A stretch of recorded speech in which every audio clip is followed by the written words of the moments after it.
on the OBS side. Mhm. What should I call this?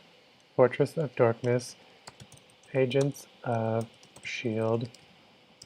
Retrospective. Retrospective. Hmm. Actually, I'm just going to get rid of the title. And it'll be Okay. public AOS Retro Awesome question mark. There's still no thumbnail, but it is what it is. That's fine. It'll. Let's see what it gives us automatically, and then we can just go from there. Well, we've been live for 30 seconds. Once somebody gets on, then we can start this. Okay. So we are. Okay. Currently live Cool. with nobody on.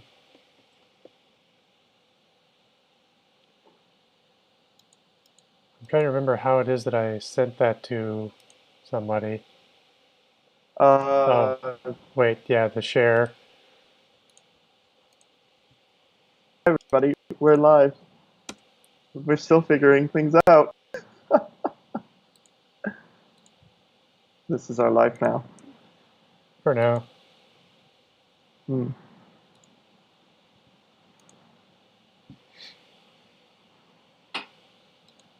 All right, you're still there, right?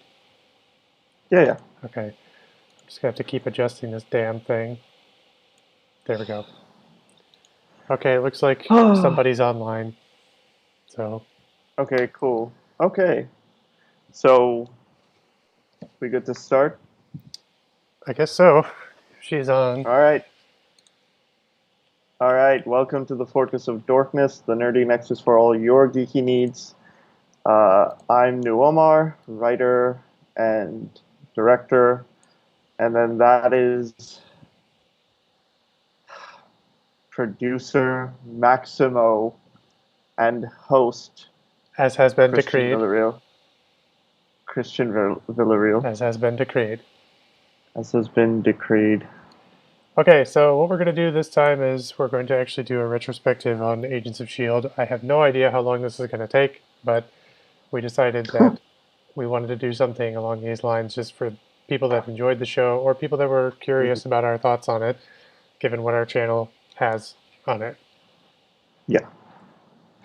So, So let's okay. So first, spoilers for the series and the seventh season that just finished airing, the final season. And just a little note: anything we say here is obviously our opinions. Um, Everybody's entitled to like what they want, dislike what they want, but we have varying feelings throughout the different seasons. So again, it's our opinion. It's just how we feel. So yes, clearly, if you and look online, there are people that love every aspect of the show, and that's totally fine. That's their opinion. Ours may differ. mhm, So, yep, just fair warning on that. yeah. Okay, so final spoiler warning.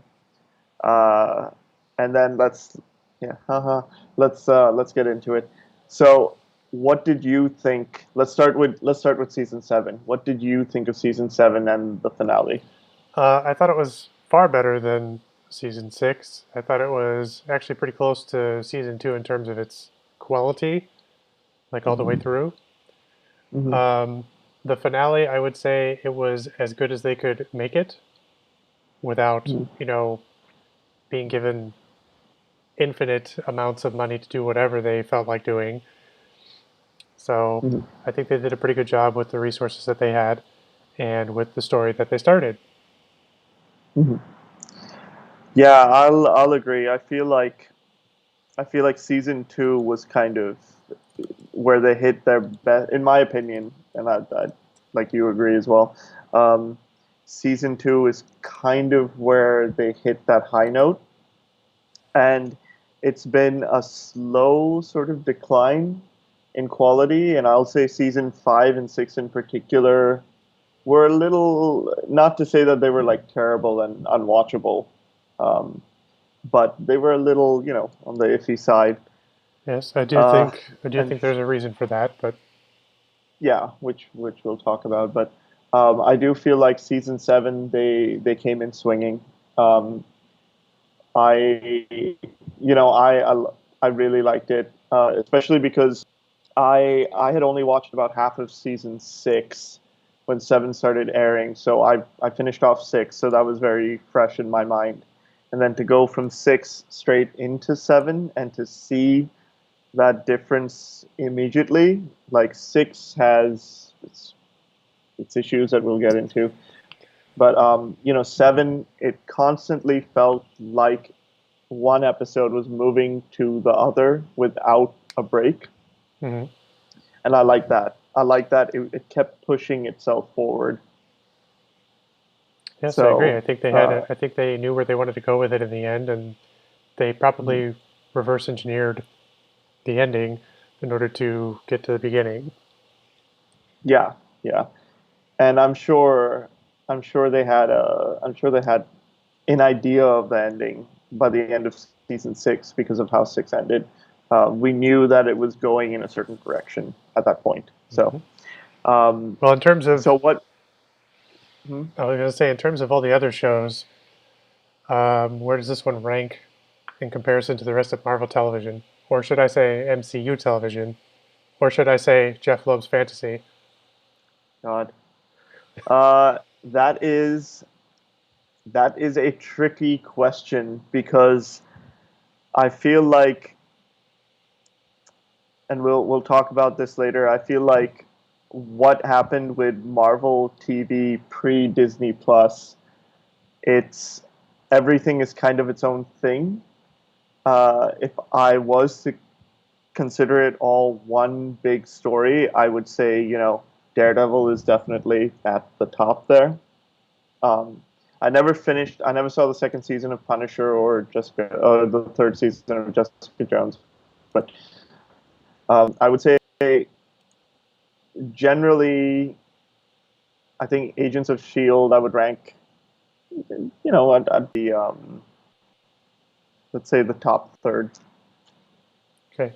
I should point out to anybody watching this that I actually have watched all the shows and every season Yeah. up to this point. So I have more of a basis for comparison there. But I would say, yeah, I'd say I agree. It's up near the top third of whatever Marvel TV has going Yeah. for it. I would Yeah. certainly say some of the Netflix seasons are higher, um, Some and definitely. there are certain other shows, such as Inhumans, that are far lower than even the worst of Agents of Shield. So, We'll get to Inhumans. So what were some of your favorite moments from this season, from season 7? well, you and I are both big fans of noir, so I was actually quite a big fan of that 1950s, like kind of black and white, like detective voice in his head episode where Mm. they were dealing with the possibilities Yeah. Yeah. of Sousa and whether or not he actually died back then, or if they could get away with him Yeah. not dying back then. Yeah. Yeah. I really liked that episode as well. Like it was fun, and even though they were jumping through time periods throughout the season, that was the only episode where I felt like they actually themed it, Hmm. which obviously they did. Like it was themed as a noir. Um, I really enjoyed it because like it's every time they cut to the pool in the Roosevelt, like clearly they filmed it like it's the modern Roosevelt, and they filmed it like they shut everything down and they cleared everybody out and filmed it. But every time they cut to the pool, it reminded me of it reminded me of someone that I know because we had like a nice little moment at the pool at the Roosevelt, and like the specific like spot. Um, they showed that spot, and so I was just like, oh, haha. So it had like a fun memory for me. But I just felt like that episode, I thought that they were okay. Let me just get into like let's talk about least favorite episodes, and then we'll get into the season from the start. of So the season. yeah, what was your least favorite episode of the season? Or what didn't you like? Not episode specifically. Like, what didn't you like about the season? Hmm. That's hard to say because this season was a much better contrast than season six. Um, I guess I Mm, guess the episode after the Groundhog Day episode felt very much like filler, and yeah, it obviously it was basically setting up for that ending that they were going to go yeah. for in 2 hours, which is fine. Um, your size Mm. keeps changing, no pun intended. That's weird. That's something with the software because I'm not doing anything on my end. Yes, clearly, But clearly we fixed the sound issue. Now we're working on the video issue. every time, something every time. Um, Hold on, you somebody know, said I somebody responded with the best episode was the deep saving the dolphin.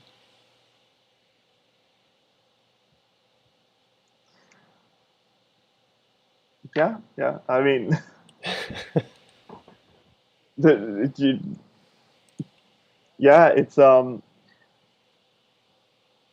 I think the what's God Deke Deke. It's that's one of the things I really loved about this season was they took they took the core cast Hmm.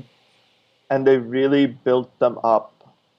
And like, they knew it was they they knew it's the last season, and so like we got so there was so much like focus on our lead characters overall. Like everybody got a little time. Um, and I loved what they did with Deke this season. Like I feel like they finally got Deke where he needed to be as a character, and he was the best thing about the season. Uh,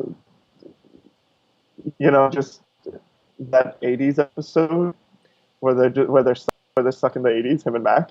Yeah, That, that I do like what they did with Deacon this season, but I think that they completed Enoch's arc, and so he mm, kind of became like a character that mm, I immediately missed after the Groundhog yeah, Day episode, and I'm glad they kind of yeah, peppered him in other scenes for the yeah, rest of the season. yeah. And I think like Enoch was a great addition to the show. Enoch was also fantastic, and the speech that he gives at the end of the Groundhog Day episode, um, at the end of the time loop episode, it's it really is like up there with in terms of like superhero television, up there with I would say close to Fisk's speech at the end of the Samaritan speech Hmm. at the end of season 1 of Daredevil. I would like it was emotional, and it was just like you know you knew you were going to see Enoch again. I mean, we saw him in flashbacks in the finale, but um, like even though he's a chronicom, and like they could have done something, but that I think that this season, like we got to see a little more comedic side of Coulson, especially in that episode.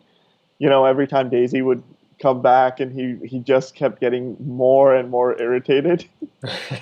that he just that he had to explain everything all over again. It was almost like the Edge of Tomorrow Hmm.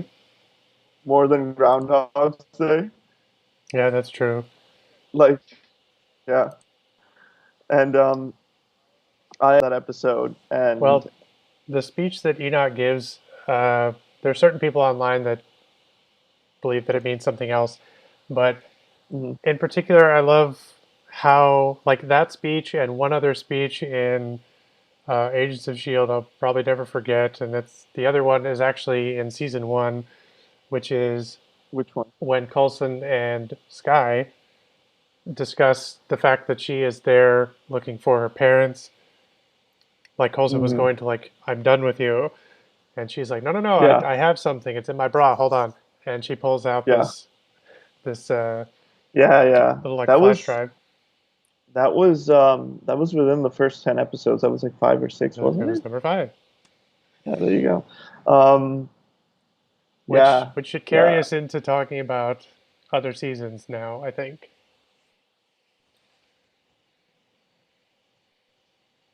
We should talk about the series as a whole, and so we can start with season one. Okay. Um, I think I think the big thing about Agents of Shield is that it's the little show that could. It's one of those shows where like if you're in it, you're in it, and if you can get somebody in it, they're To in win it. it, yeah, to win it. But getting somebody, it was always like getting somebody into the show, especially as it got deeper into its seasons. It was always, it was always like, oh, that's that Marvel show. Like, I don't know if I want to see it. Like, I'm okay with the movies and this and that. So it Well, was, originally back in the day, when Avengers broke records and Hollywood was like, "Oh no, mhm, we didn't do that," so they need to. Everybody was starting to play catch up. Like Marvel was, or specifically Disney was already looking ahead and saying, "What else can we do to break the mold?" And so they came up with this idea that they were going to, start spreading it into television. mhm, And Agents of Shield specifically was going to interweave with the movies. I remember thinking that that was actually quite unique and genius, just because you would have plot points in the movie and the show kind of overlapping and what have you. mhm. This was before we realized what was actually going to happen on the show. Or it wasn't about us realizing. It was just, I think, before it just happened the way it happened. Hmm. I think, I think that was the show's biggest problem is that it is a really great show. But unlike the Netflix stuff, unlike the Hulu stuff or what Dagger on Freeform. unlike Freeform or um, Agents of Shield's issue was that those shows could live. They had a few references to New York and what was happening with the Avengers and all that, but they could live independently of the films. Agents of S.h.i.e.L.D. was designed very, very specifically um, to be in that universe. You had Phil, you had Fury show up at the end of season one. You had Maria Hill. You had Sif showing up. Especially in the first couple of seasons, they tried as much as they could. Sitwell showed up. Like they tried as much as they could to fit this show into the movie. And it was how would I describe this? Oh,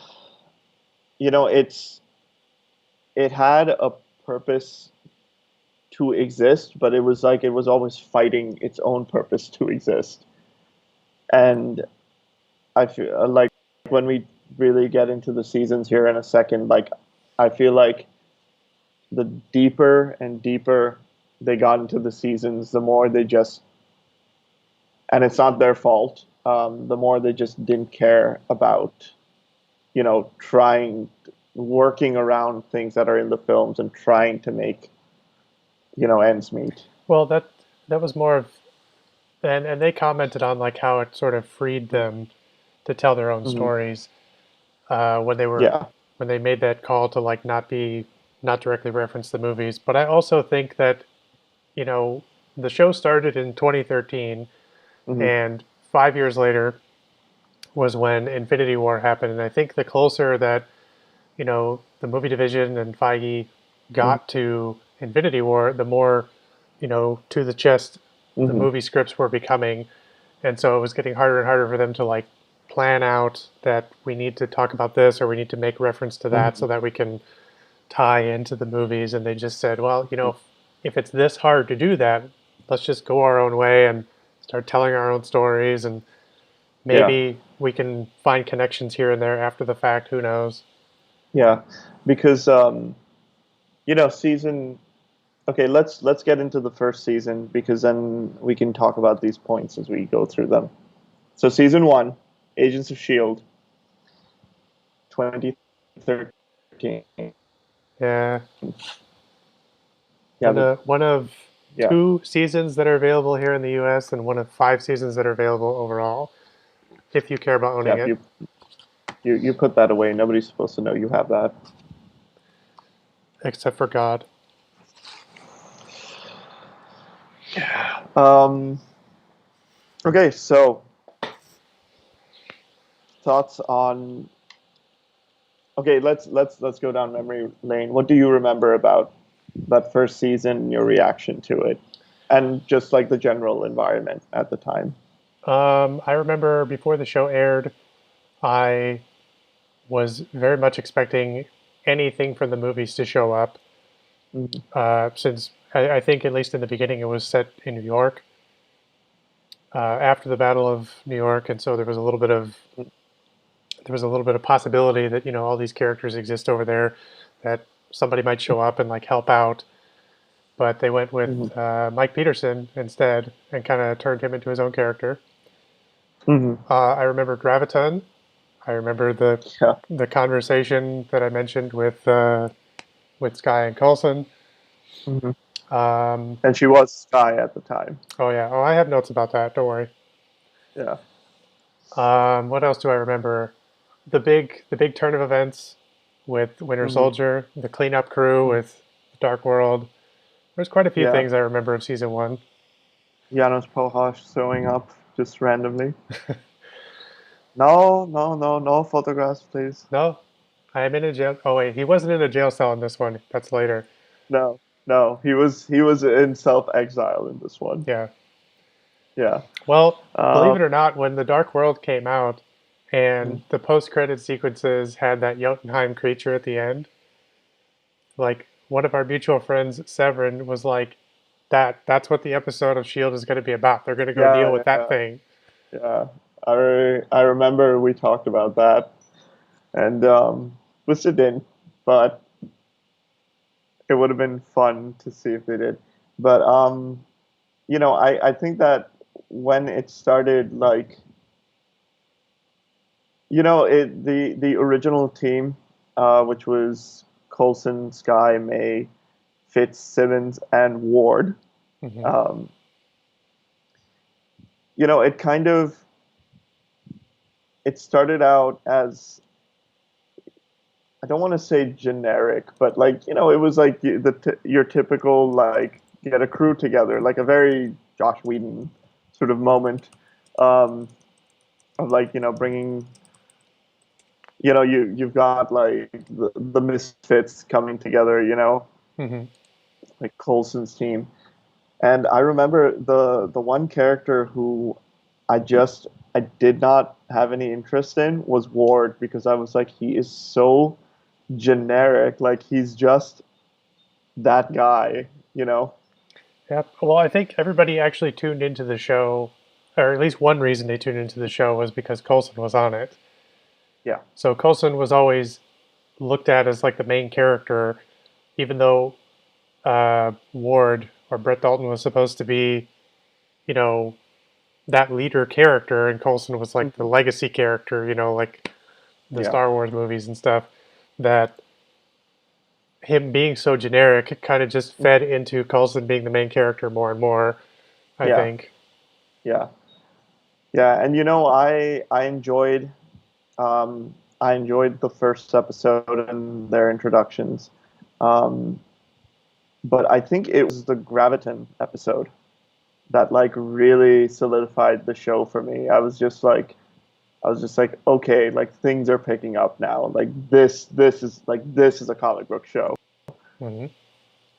Oh yeah, because it's like, there were theories flying around about what they were going to do with his character and whether or not the only person that could defeat him was the Hulk, and people were expecting the yeah, Hulk to show up. Like, yeah, yeah, several years later. Um, well, but like I said, it's aspirations back in 2013 are not the same aspirations as yeah, 2016. that really was a big thing, because like you had Hill, you had Fury, uh, show up a couple of times in the show, and as I mentioned earlier, in that first season in particular, and it just felt like every time they said there was that little bit of hope of like, oh my god, they're going to like bring in this character, or there would be rumors that like, oh, this character's coming in, and the Hulk was a big one because of the whole like movie rights thing that he couldn't have his own film. So like a lot of people I remember were like, oh, it makes sense for him to like show up in the Mhm. show because then it's just more appearances. And a lot of people were expecting them to show up in like Age of Ultron. Things were leading up to Age of Ultron, so a lot of people were like, "Oh my God, are we going to see these guys in Age of Ultron?" Mhm. Um, and they really spun that idea of like, "Oh, this is one world, everything's connected." It's in that first season on the show side. Um, and I think they did a pretty good job about. Bless you, Excuse me. bless you.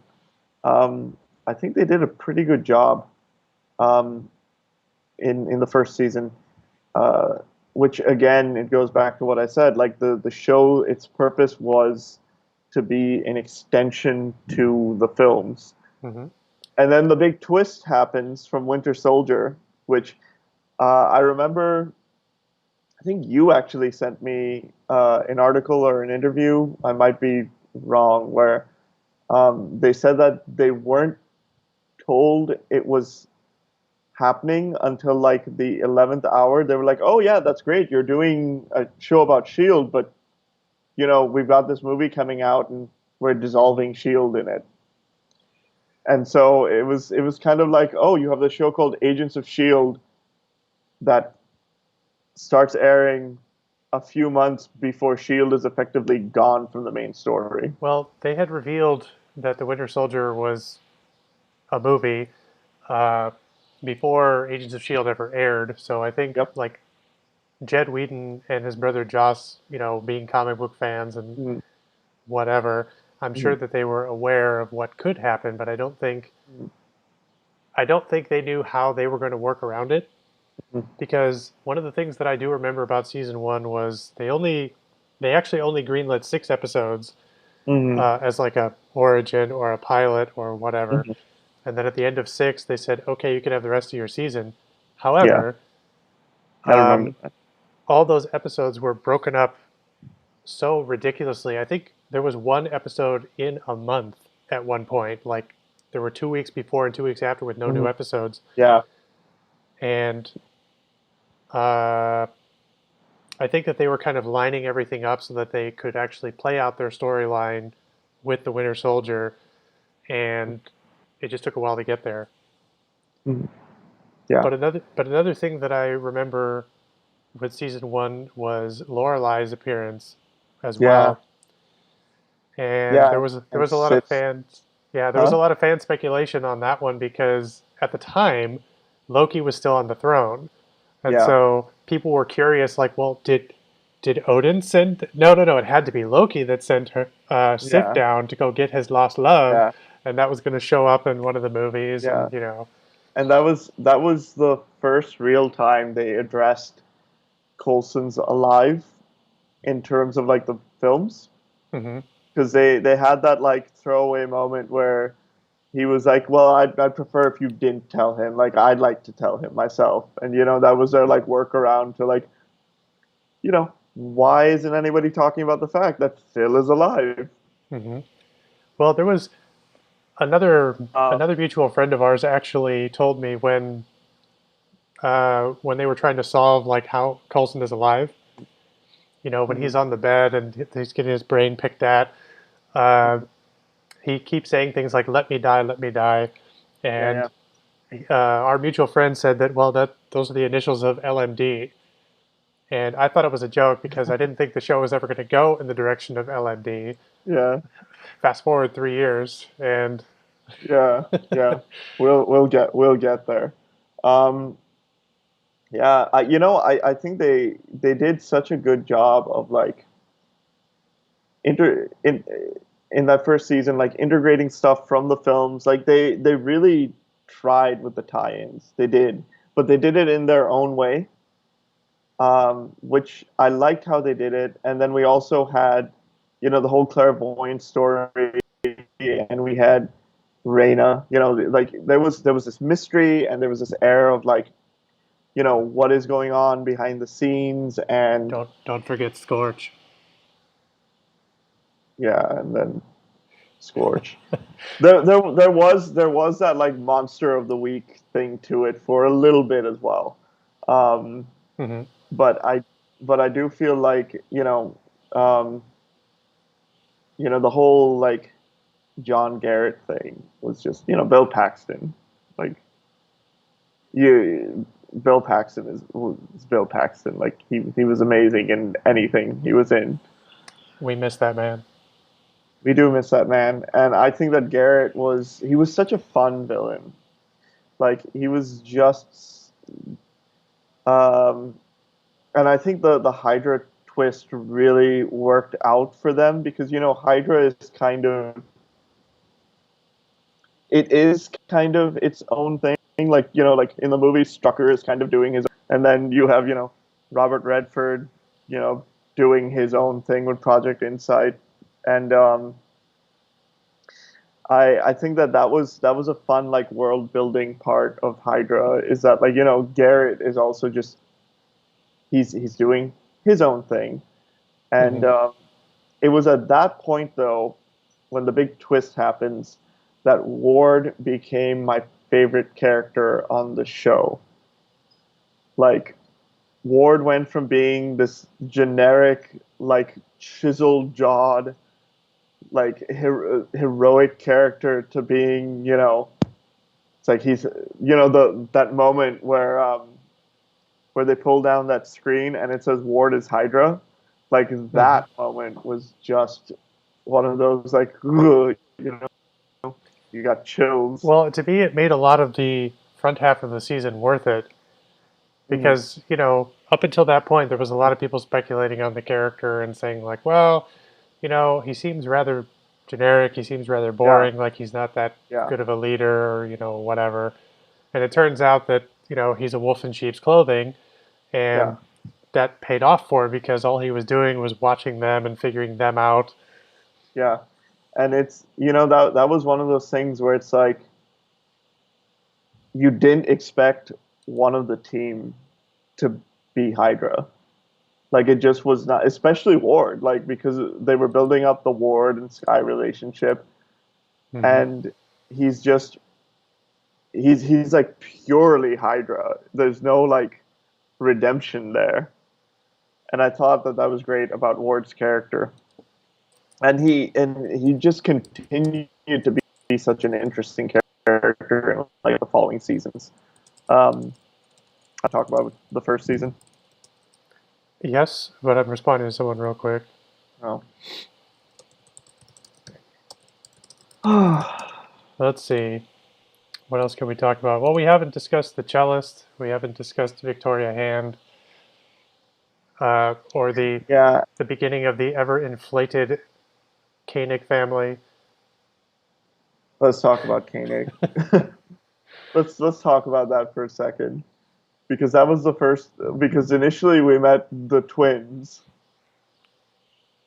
And now and they're then a family of five, six. I don't remember anymore. yeah, something like that. Oh God. But He's also a big yeah, nerd himself, though. yeah, and I feel like he enjoyed being on the show. Like the lanyard thing was just Yeah, I love. wasn't there a moment after Ward kills the first one where there's like blood on the lanyard and I remember just laughing at that because I was like, yeah, he was just so tired of it. Well, He's just I also love that it's sort of like his insistence on the lanyards was very much a throwback to Favreau in Iron Man 3 with his, security oh badge. yeah, yeah, Yeah, yeah, exactly. yeah. That was a cute little nod. Um, yeah, But Coulson mentions the cellist in the movies hmm and we first. see her. Yeah, there was they finally play that out later on in the show, Mm. which apparently didn't last because the writers had to go in a different direction later on. But Yeah, which um, which from the first two seasons, that's kind of the MO. Mhm. So, Last um, thing we should talk about before moving on to season two is circle back around to Mike Peterson, Centipede, and Deathlock. yes, because Centipede was it was wasn't it a modified version of Extremis? Hmm. It was basically the Yeah. next step Hmm. because it was instead Uh, of like being it injected into you, it was more of an mhm. apparatus that they could Yeah. handle on the It outside. was it looked like a centipede that was just, Hmm. but yeah, and it was I mean, Mike was there from episode one, Hmm. and he was the one character where they just anything they could do with him, it was like they kept flipping his allegiance for different reasons, But that's and it's Deathlock. Like he's his own I man. yeah, yeah, I know he is, but it at the end there it was kind of like, okay, so what is he? You know, it's like I get that they have his son, I get that they kidnapped him at the end, and so he's like helping Garrett out, but at the same time, it was kind of like, okay, he's flip flopped so much in this show that it's like, who is he? What is he doing? Oh, Well, I remember when when the bomb goes off and he loses his leg and whatever, and yeah. when he got the replacement leg, people started wondering Mm, if that was going to be Deathlock. And then when they actually showed, I think it was underneath the skin, they did like a infrared or something, yeah, and you could see yeah, the comic book Deathlock underneath his skin. yeah, People are like, "Yep, yeah, yep, that's yeah, it." yeah. Yep. Yeah, I remember being very excited about that because again, that was one of those things like Graviton where it was like, oh my God, it's all coming together. Like this, like everything they can't get in the movies is gonna be in this show. Like it's gonna be great. Yeah, And I'm still waiting we'll on get Modok. there. No, no, we don't need Moda. Well, We don't. that should take us Let's. to season two, which, as we're still doing this number, Jesus Christ. Um, wow, that's really boring. my favorite, right? My favorite season. Specifically because of one person. Yes. Oh, this season is great. It does have one major flaw in it, but yes, it is a great Mm, season overall. I do think this is the best yeah, season personally. yeah. So when we jump into the season, Ward is imprisoned. Um, we're introduced to Mac, Bobby, and Hunter, Hmm. three phenomenal characters. Um, Shield has kind of become its underground resistance group. Yep. You have Talbot chasing them, um, and you have and it opens with Absorbing Man. It Wasn't does he in open like with the first? Creel Yeah, yeah. Creel's in like the yeah, because yeah. it Like this. it basically opens with them looking for what they learn is a diviner later on, Yeah, yeah. That and weird device that yeah, that helps solve inhuman biomes. yeah. And then this season introduced most of the themes that we would see for several other seasons Hmm. up until the final season actually. Yeah, that's true. And yeah, and like so much just comes out of this one season.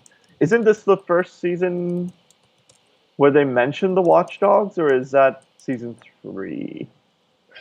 I don't recall. I feel like that was season three But because this season almost entirely all the way through was about Reyna, Cal, and the Inhumans, Afterlife, all that stuff. Like that, it's yeah, pretty much the whole season is about that. And yeah, yeah. Well, there was also the real Shield subplot. oh yes, Well, Yeah. I think that makes total sense. Like when you break down Shield, like there's going to be pockets, of agents. Hmm. Like it wouldn't have surprised me if like there's another real Shield like somewhere in like Russia or the Ukraine Yeah. or something. Yeah. So Like Mac 2.0 telling somebody else the real Shield. the real, Jesus, real I love Shield. Mac. I've loved Max since the first episode where he showed up. Like Well, you that's were the first one to say that he probably would have made a better Luke Cage than Mike Coltier. yeah. Like from that first episode, like the minute he started speaking, I was like, that guy should be Luke Cage. Like he had the look, he had the build, he had the voice.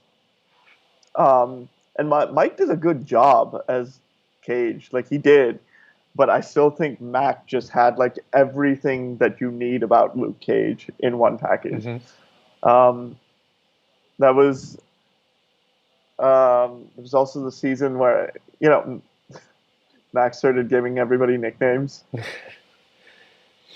Yep, Turbo. Turbo. Oh, we didn't talk about that. We didn't talk about Fitz and Simmons at the end of season Well, one. that's We fine. We'll didn't really eventually talk. come around to them being the entire purpose of the show later on. Yeah, exactly. Um, but yeah, like I just what am I trying to say here? This season, you know, it built up so much of the show's lore. And even though it still had some stuff that kind of tied into the films, it really started making the show its own. Hmm.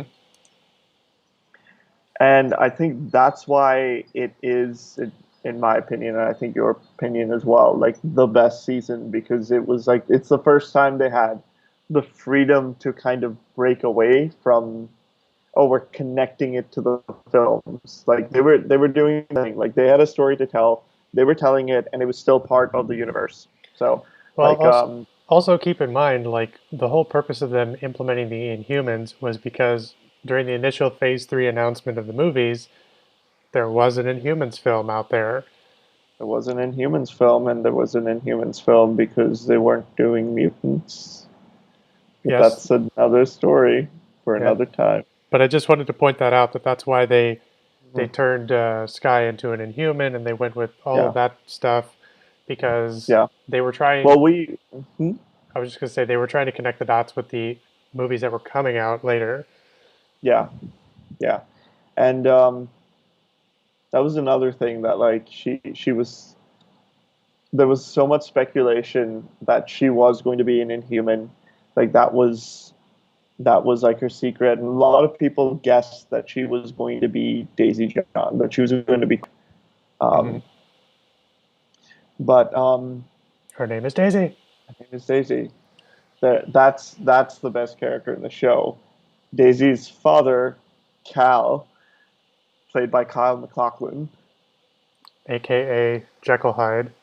Oh God, really the best character that they've had on that show just in that one season. And it's so like I get the way the season ended and them wiping his memories and all that, but like Cal was so fun. So fun. Best Oh, day ever. he chewed the scenery of everything he was in.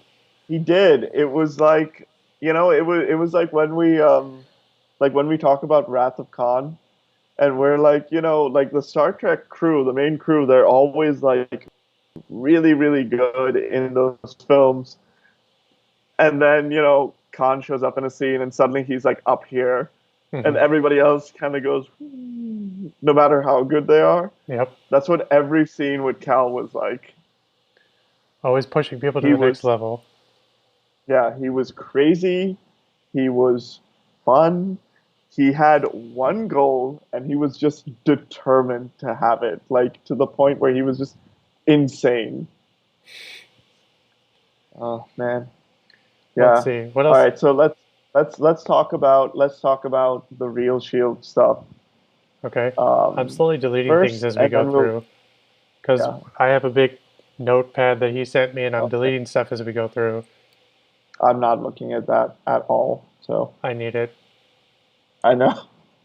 That's why I sent it. This is how I we should be shot looking at every episode of the channel as well.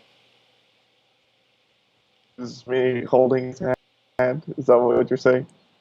Me trying to excel at our channel and just being kept down by demand. Anyway, moving on. All right, real Shield. Just wait till we get to season 5 and I clock out. Edward James Then you almost. can just yeah, Edward James almost just being himself. Like he's just one of those actors where he shows up and it's Edward James almost. You know, it's like great, there he Yeah, where's is. your ice cream suit? He's on. You know he huh? Where's your ice cream suit? It's my ice cream suit. God. I was Admiral Adama. But yeah, he God, like I remember when they said he was going to be on the show, and I was like, as what? Like, and he ended up being exactly play like Edward James Olmos, The other director. the other director and the director. Um, let's see. This season also is the first season that kind of starts connecting to other shows as well, with Carl Creel, with Daredevil. Mm-hmm. Uh, Creel, Daredevil. Didn't this season open with that little Agent Carter clip, or was that season 3? No, you're right. That's season 2. Yeah. Actually, I will I will say I'm wrong and say season 1 actually did this because the Dogs of Hell biker gang was in Mm-hmm. both Yeah, the yeah, Lorelei episode and Daredevil. yeah. Yep. But again, Yeah, well, technically all the shows connect to each other one way loosely. or another, but it is what it is. Yeah, you can find links, but we'll get there at the end. All But right, let's give me. anyway, huh? I'm just going over stuff here. Okay, what do you want to talk about next? The carvings? Yeah, because at so we saw Garrett doing it at the end of season 1 after he has the Tahiti serum injected into him, Hmm. and Which he is? starts doing, which is we'll get there, um, unless it's Cree blood, Yeah, they reveal but that in season 1. yeah, but yeah, so we see him doing the carvings first, and then the big twist at the end of season 1 is that Coulson is doing it, and he shares it with Daisy, doesn't he? Yeah, she gets the blood in her In as season well two. because she Yeah, goes into critical condition. yeah. And so like they start seeing the symbols, and they know that it's leading somewhere, and that kind of like becomes the mission. Hmm. It's Coulson's selfish, like, oh, I picked the missions. We're gonna go after this thing because I want to do it. Should we be doing espionage because we're agents of S.h.i.e.L.D.? Nah. Only if it involves Ward. Oh, yeah, only if it involves Ward, who, oh God, Ward in that prison cell being all like Hannibal Lecter, Doing upside down push ups. doing upside down push ups with his like beard, with his like big fuzzy beard. Uh, Trip also became a member of the team for he this, at least the did. first half of the season. He did. R.I.P. Trip. Um, It's okay. He'll be around in but season 4. yeah, that's right. But Trip was a character that I was like, oh, cool. Like this is their replacement Ward at the end of season 1, and then he was on the team, and then it was kind of like after after Bobby Hunter and Mac, I was just kind of like, oh, why is Trip here?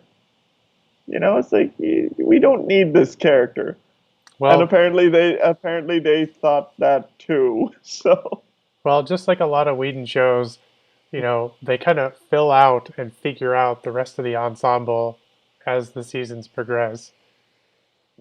Like yeah, they have a lot of yeah, characters that are like kind of painted in one direction, and then they kind of like fill the gaps yeah. later on. Wow, your screen is shrinking like crazy. Weird. I have no idea why it does that. Anyway, Um, it's funny because like we're just kind of like talking about stuff that like we liked in the seasons so far, but that when we get to the second half of season three, it's all just gonna go downhill. mhm. Well, But I mentioned there was one fatal flaw in season two. It's actually a mhm, big thing we can talk about, which is the Age of go. Ultron reference, the The connection to helicarrier. yeah. Yeah. Uh, well, first of all, this is the one and only time that Kevin Feige ever references the shows as directly being part of the plot points of a hmm movie. hmm Um, and I found the article way back. See if I can find it. Let's see. This article You was found written it, but you didn't find it. back in May 4th, 2015. Jesus. And like he was asked when Nick Fury goes away and comes back with Helicarrier, that seems to be a big chunk of hmm off-screen story. Is that something we might see hmm referenced on Shield? Feige's actual hmm response, word for word, is I think it's fair to say you could fill in some of those blanks in the coming weeks on Tuesday hmm at 9. Yeah. So Yeah. he very, And and the funny part about that is it's yes, it is the catalyst of like the real Shield is like, oh, we're all Shield and we're helping the Avengers and Fury and what are we doing? We should all like team up and work together and we vote. This is a democracy. We vote about everything. And there are no secrets, but it's literally like 5 minutes yeah, of the show. basically. It's like a throwaway. You got the tease at the end of the episode before, and then it's in the beginning of the episode, and they're like, "Ah, that's what you were doing." Okay, so now about these Inhumans. Well, here's one thing that's always bugged me. Like ever since I rewatched season two, there's one thing that always bugs me about the Age of Ultron reference because if you don't actually watch Age of Ultron and just carry on through the rest of the season, Reyna specifically talks about she's in Afterlife and she Mhm. specifically talks about how like oh these metal men Yeah, and yeah. whatever. But Mhm, but mhm. nobody in Afterlife or Reyna or anybody involved ever mentions that again. Yeah, They do cover Ultron like with Edward James mhm. Olmos and all that on the Yeah, ship later on, but the characters that specifically mention the robots, they never talk about it again. yeah, yeah. It's like the people. Yeah, and it was. I remember laughing um, when that happened because like she had the vision, and then the next episode just opens with like, "Oh, it's over. Ultron did his thing. The Avengers saved the day. Moving on." Yeah, we have our own You know, it problems. was yeah, and when I rewatched season two, um, I laughed at Reno's vision at the end because I was like, it doesn't mean anything. Like Hmm. Reina has the ability to see the future, and then suddenly she like has this vision, and they're building it up, and it doesn't mean anything to the show. Well, I would say it doesn't mean anything to those characters. That's what my problem is. Well, Because nobody even asks her afterwards. They're like, "So what was that about again? yeah, it's What? like, What?" what are you talking about? We don't have any TVs here in Afterlife, so Yeah, like when we've the just got Gordon, and he like zips in and out. yes, Could be blind lying. old Gordon, He could be lying. like Gordon a just cat. what? No, not a lying cat. Oh man, Okay, Gordon let's see. Gordon was an odd character. And then there was Jai-ing And Lincoln. and Lincoln. Lincoln. Lincoln. Man, in Lincoln. retrospect, this show actually brought up a lot of characters. It did. It had a lot of characters. Lincoln was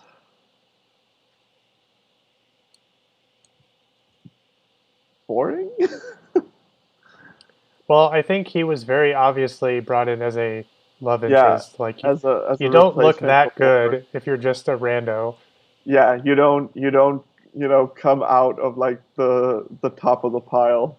in terms of genetics. to just be like a rando, Yeah, exactly. And and which was and fine. I know. and get stuck with your lead character, like in a close personal. The writing's on the wall at that point. Hmm. Like Lincoln was there to be an accessory. if season one was all about solving Coulson and his entire Mm, purpose of being on the show, I would say that season two was all about Daisy and solving her purpose on the show because she went through the ringer in season two with her mm, father, her mother, her inevitable boyfriend, and yeah, and getting new her powers. her ex boyfriend, Oh yeah, her SO. Don't forget significant Ward. other, Don't leave Ward hanging, huh? significant other, Significant other, yeah. Um, or superior officer, yeah, or both. yeah, both. That's what he was. Um, and we also learned about where it came from, where nickname came from. Yes, the cavalry. Yeah. So we learned that this Um, season. and yeah, we found out that she got that very similar to the porn star from Sons of Anarchy. Uh, The same actress who played the porn star in Sons of yeah, Anarchy played the You're mother. right. You're right. God, I never finished that show. I got to the end of that season where they take the baby and he just uh Jax just goes at the docks. Oh yeah, where they're holding him back. Yeah, like he's just and then Season three should have just been called Ireland. God. Um yeah, Anyway, back to this. yeah. The you also had it was funny because there was that moment where like when they were introduced cool they're gonna show off like all these powers, and we knew that Inhumans was coming in some form as a movie or TV, some whatever its status was by that point. I think it was still considered a movie at that time, wasn't it? During season two, For which they hadn't Inhumans? changed it to a TV show. Yeah, Yeah. so like we knew the royal family was going to happen, and I Hmm. was sitting there like, oh my god, Inhumans! Like I can't wait to see how they tie it in. And then Cal goes and he finds these like misfits who've got they've got like utensils for nails, and it's like the rejects. It's like when you read X-Men comics and there's like the D-list students who nobody talks about because it's like he's a giant blob. What does he do? He's a giant blob. Well, they do tiptoe on like more or better known villains. Like I think season one had Blackout, and season two had Angar the Screamer. Yeah, So yeah. they do tiptoe. But They do tiptoe around that stuff. they do tiptoe around it, but it's also kind of like Jiang was just like segregating afterlife. It was just like, oh, your powers are you can you know you can like throw stuff really far. Okay, maybe you shouldn't be here. You would fit in the real world, like among real people. Well, one could It's like get him out of. It's like Gordon, get him out of here. one could argue that Jiang was channeling some Magneto in there opinion I with her opinion of the Inhumans. and getting to Jiang, I do agree with that. I think like they with what she went through with Whitehall, which we should talk about Whitehall. Yeah, we should talk about that. Um, what they went through with what she went through with Whitehall. Um, yes, it was very Magneto. Like she was making like a brotherhood of Hmm. mutants, except in afterlife of Inhumans. Yeah, a brother or a So family of powered people. family powered people. um, with her own agenda at the end of the day. Hmm. But yeah, And so she Whitehall. eventually, well, hold on, Hmm? she eventually met her end by Cal. She did. She met her end by the guy she loved, who she never got back in touch with, and I mean, um, he basically forced himself into her life just so that he could bring that family back together. he did. He did, and that was Cal's thing. Is that Cal just wanted his family whole. He That's was why he willing was to do looking for anything. days. Yeah, and at the end of the day, he realized that it was about keeping his child safe, even if it meant like her losing her parents. Hmm.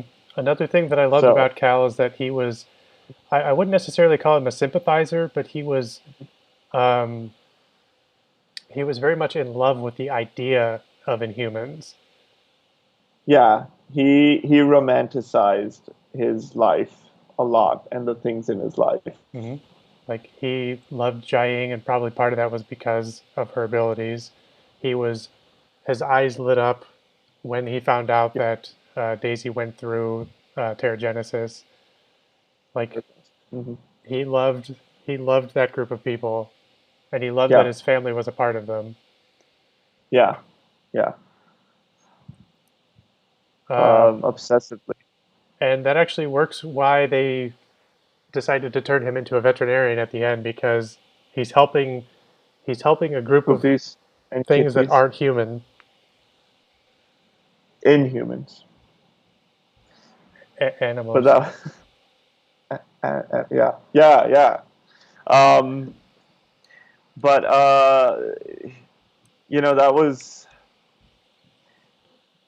that was what I agree. That's what I really loved about Cal is that like they initially portrayed him as like crazy and obsessive, and he's going around like killing people, and but at the end of the day, like he turned out to be the one character who cared more than anybody Hmm. else, Well, I mean, and he was more accepting, and he just wanted everything to be whole, yeah, I mean, and he wasn't getting that. literally the first shot of him at the very end of season one is his hand covered in blood, Mhm. lifting the Yeah, photograph that Raina gave him and saying like, "Hey, I found your daughter." yeah, yeah. It's like, hey, here she is. And now it's like, Like oh, goo goo that photo's gaga. now messy. Yeah, Cal's sitting there like wiping it. Well, let's get into Whitehall and Mr. Bocce. Mr. Yeah, Bakshi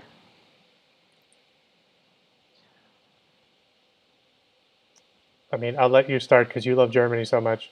was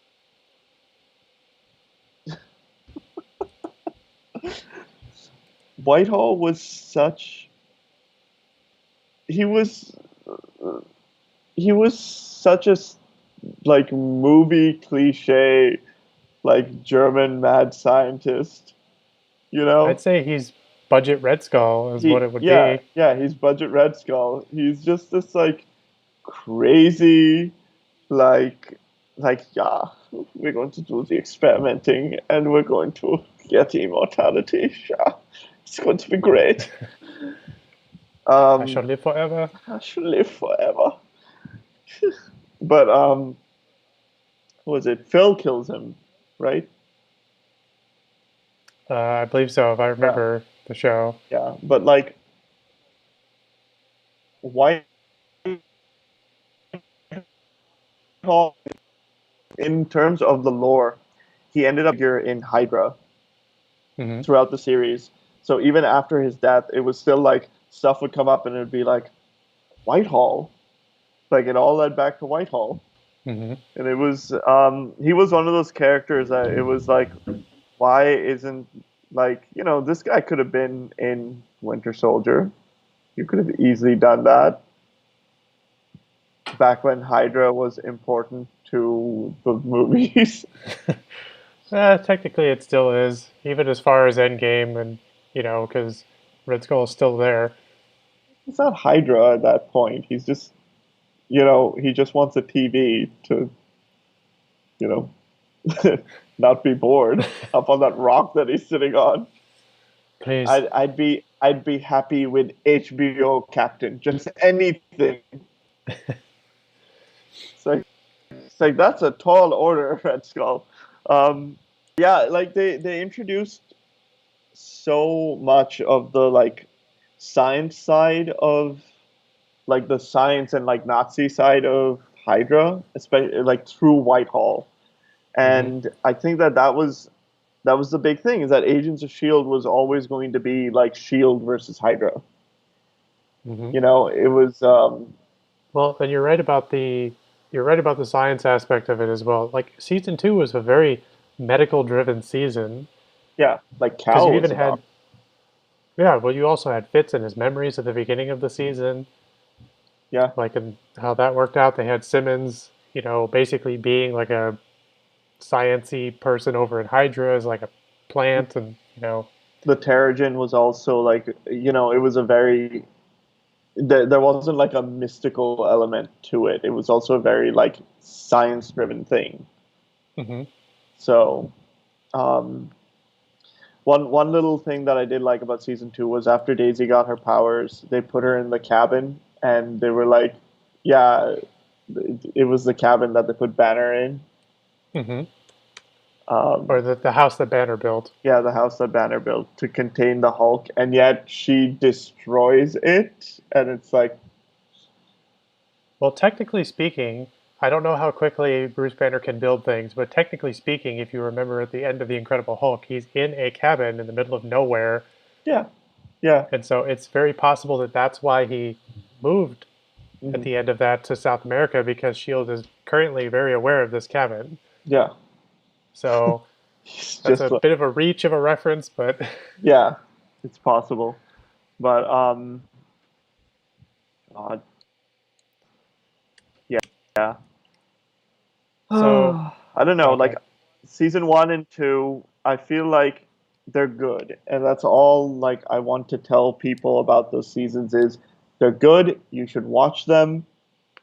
Don't like we've said a lot of stuff here, but like I generally there are two seasons where I'm like get into the show. If you don't want to watch anything else, watch the first two seasons. Then if you want to continue, continue. Otherwise, just move on with your life. Yeah. The last thing I want to Which leads us to well, the hmm, last thing I want to talk about before we move on to season three is the very end with the Terrigen crystals and the sea. right the fish oil Yes, thing. which I mean, it becomes the fish oil at the very end of the season, but this is one of the other references that another show makes.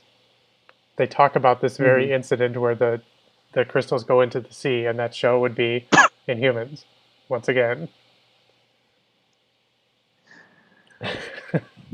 I'll talk about Inhumans when we talk at the end of season three. I'll talk about Okay, Inhumans. well then in that case, let's move on to season three. Unless you want to talk about Ward's girlfriend.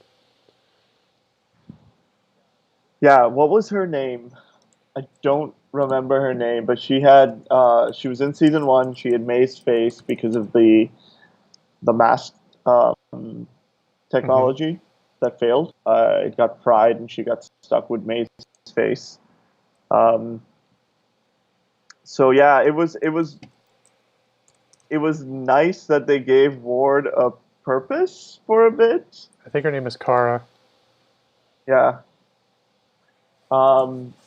But he ends up killing her at the end of season two Yep. when he thinks that it's the real May when they come to save Bobby. Yep. And so the first half of season three for Ward, it's a lot of like Ward trying to rebuild Hydra just for revenge for that, Hmm. because he's just like he tried like being like, no, I can redeem myself in season two, and then he was kind of like, no, I'm done with this, and then he Well, was kind of like, we want to do our own thing, and then he and lost the reason he became who he was at the end of the first season. yeah, and so it was kind of like Ward's purpose was just like, I'm just gonna rebuild Hydra, and it's gonna be a bunch of young, like new agents, and then they had what's his name, the the son from the kid from Gladiator playing Strucker's son, Oh yeah, Warren von Strucker. yep.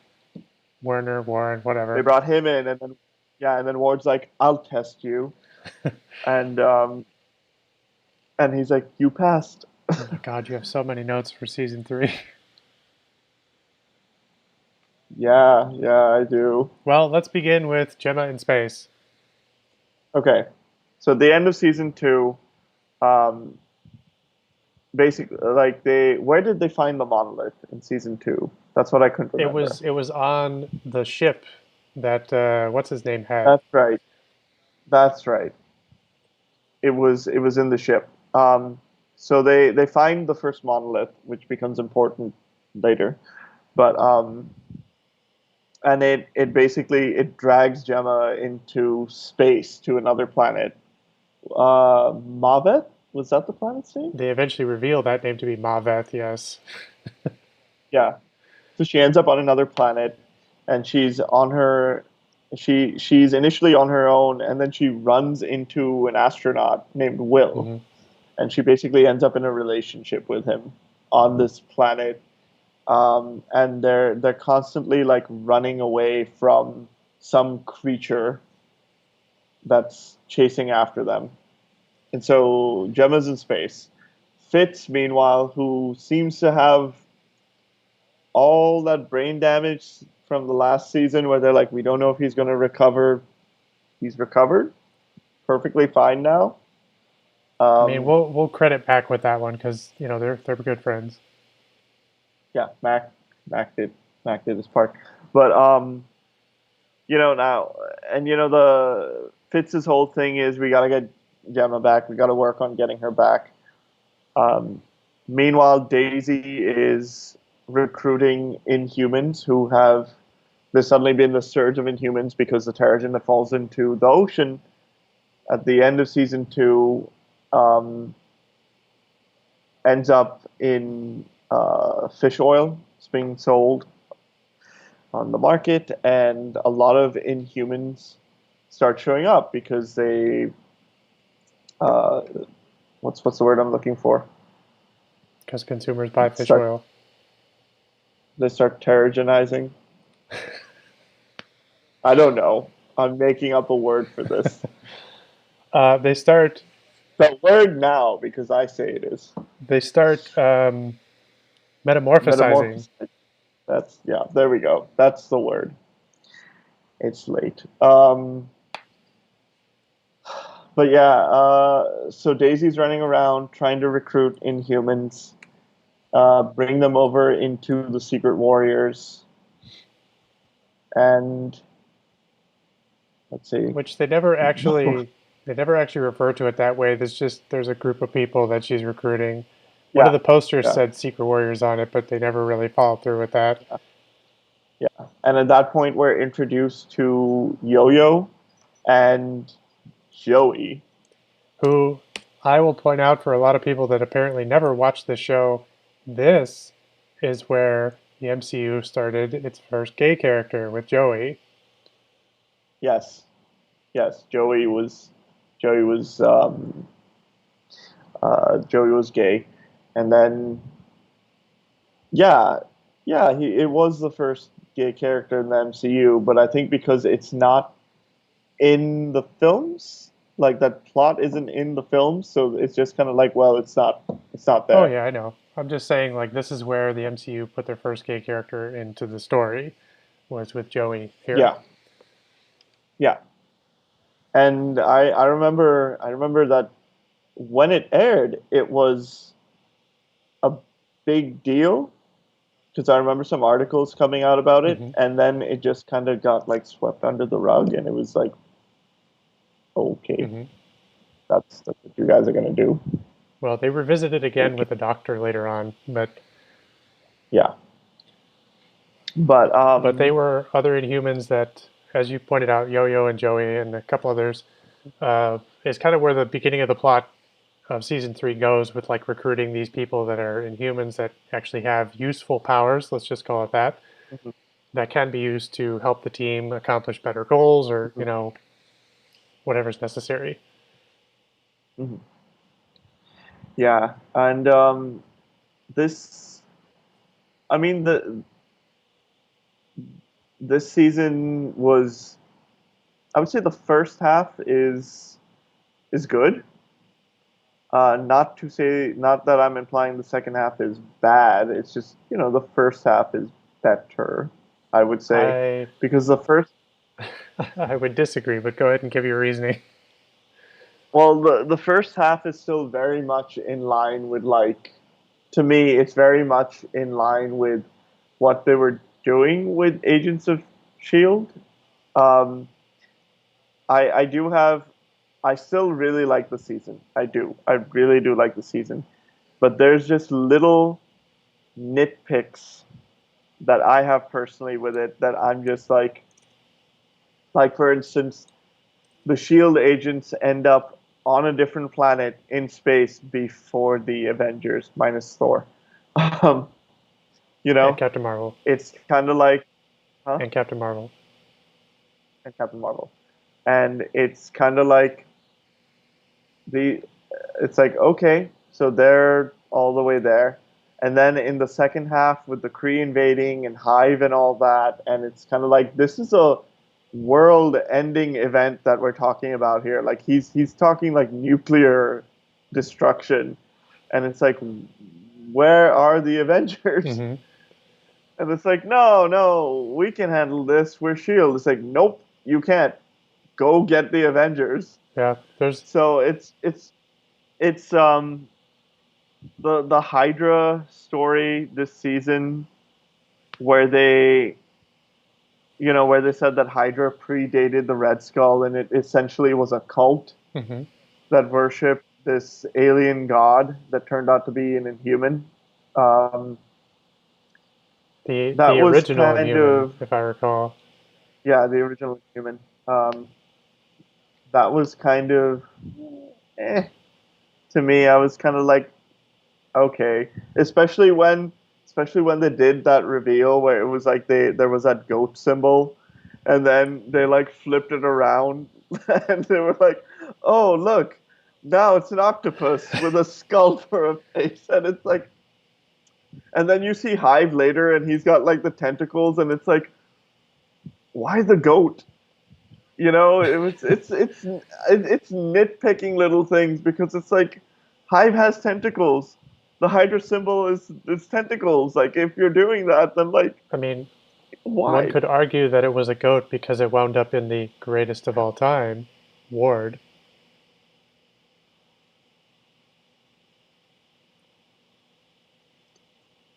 So anyway, It's great. Sky officially adopts her second name in the series, being Daisy, like full time. They don't even refer to her as Yeah, Sky very much at all after yeah, this. and and initially they do that thing where like Coulson calls her Sky, and she's like, "It's Daisy now, sir."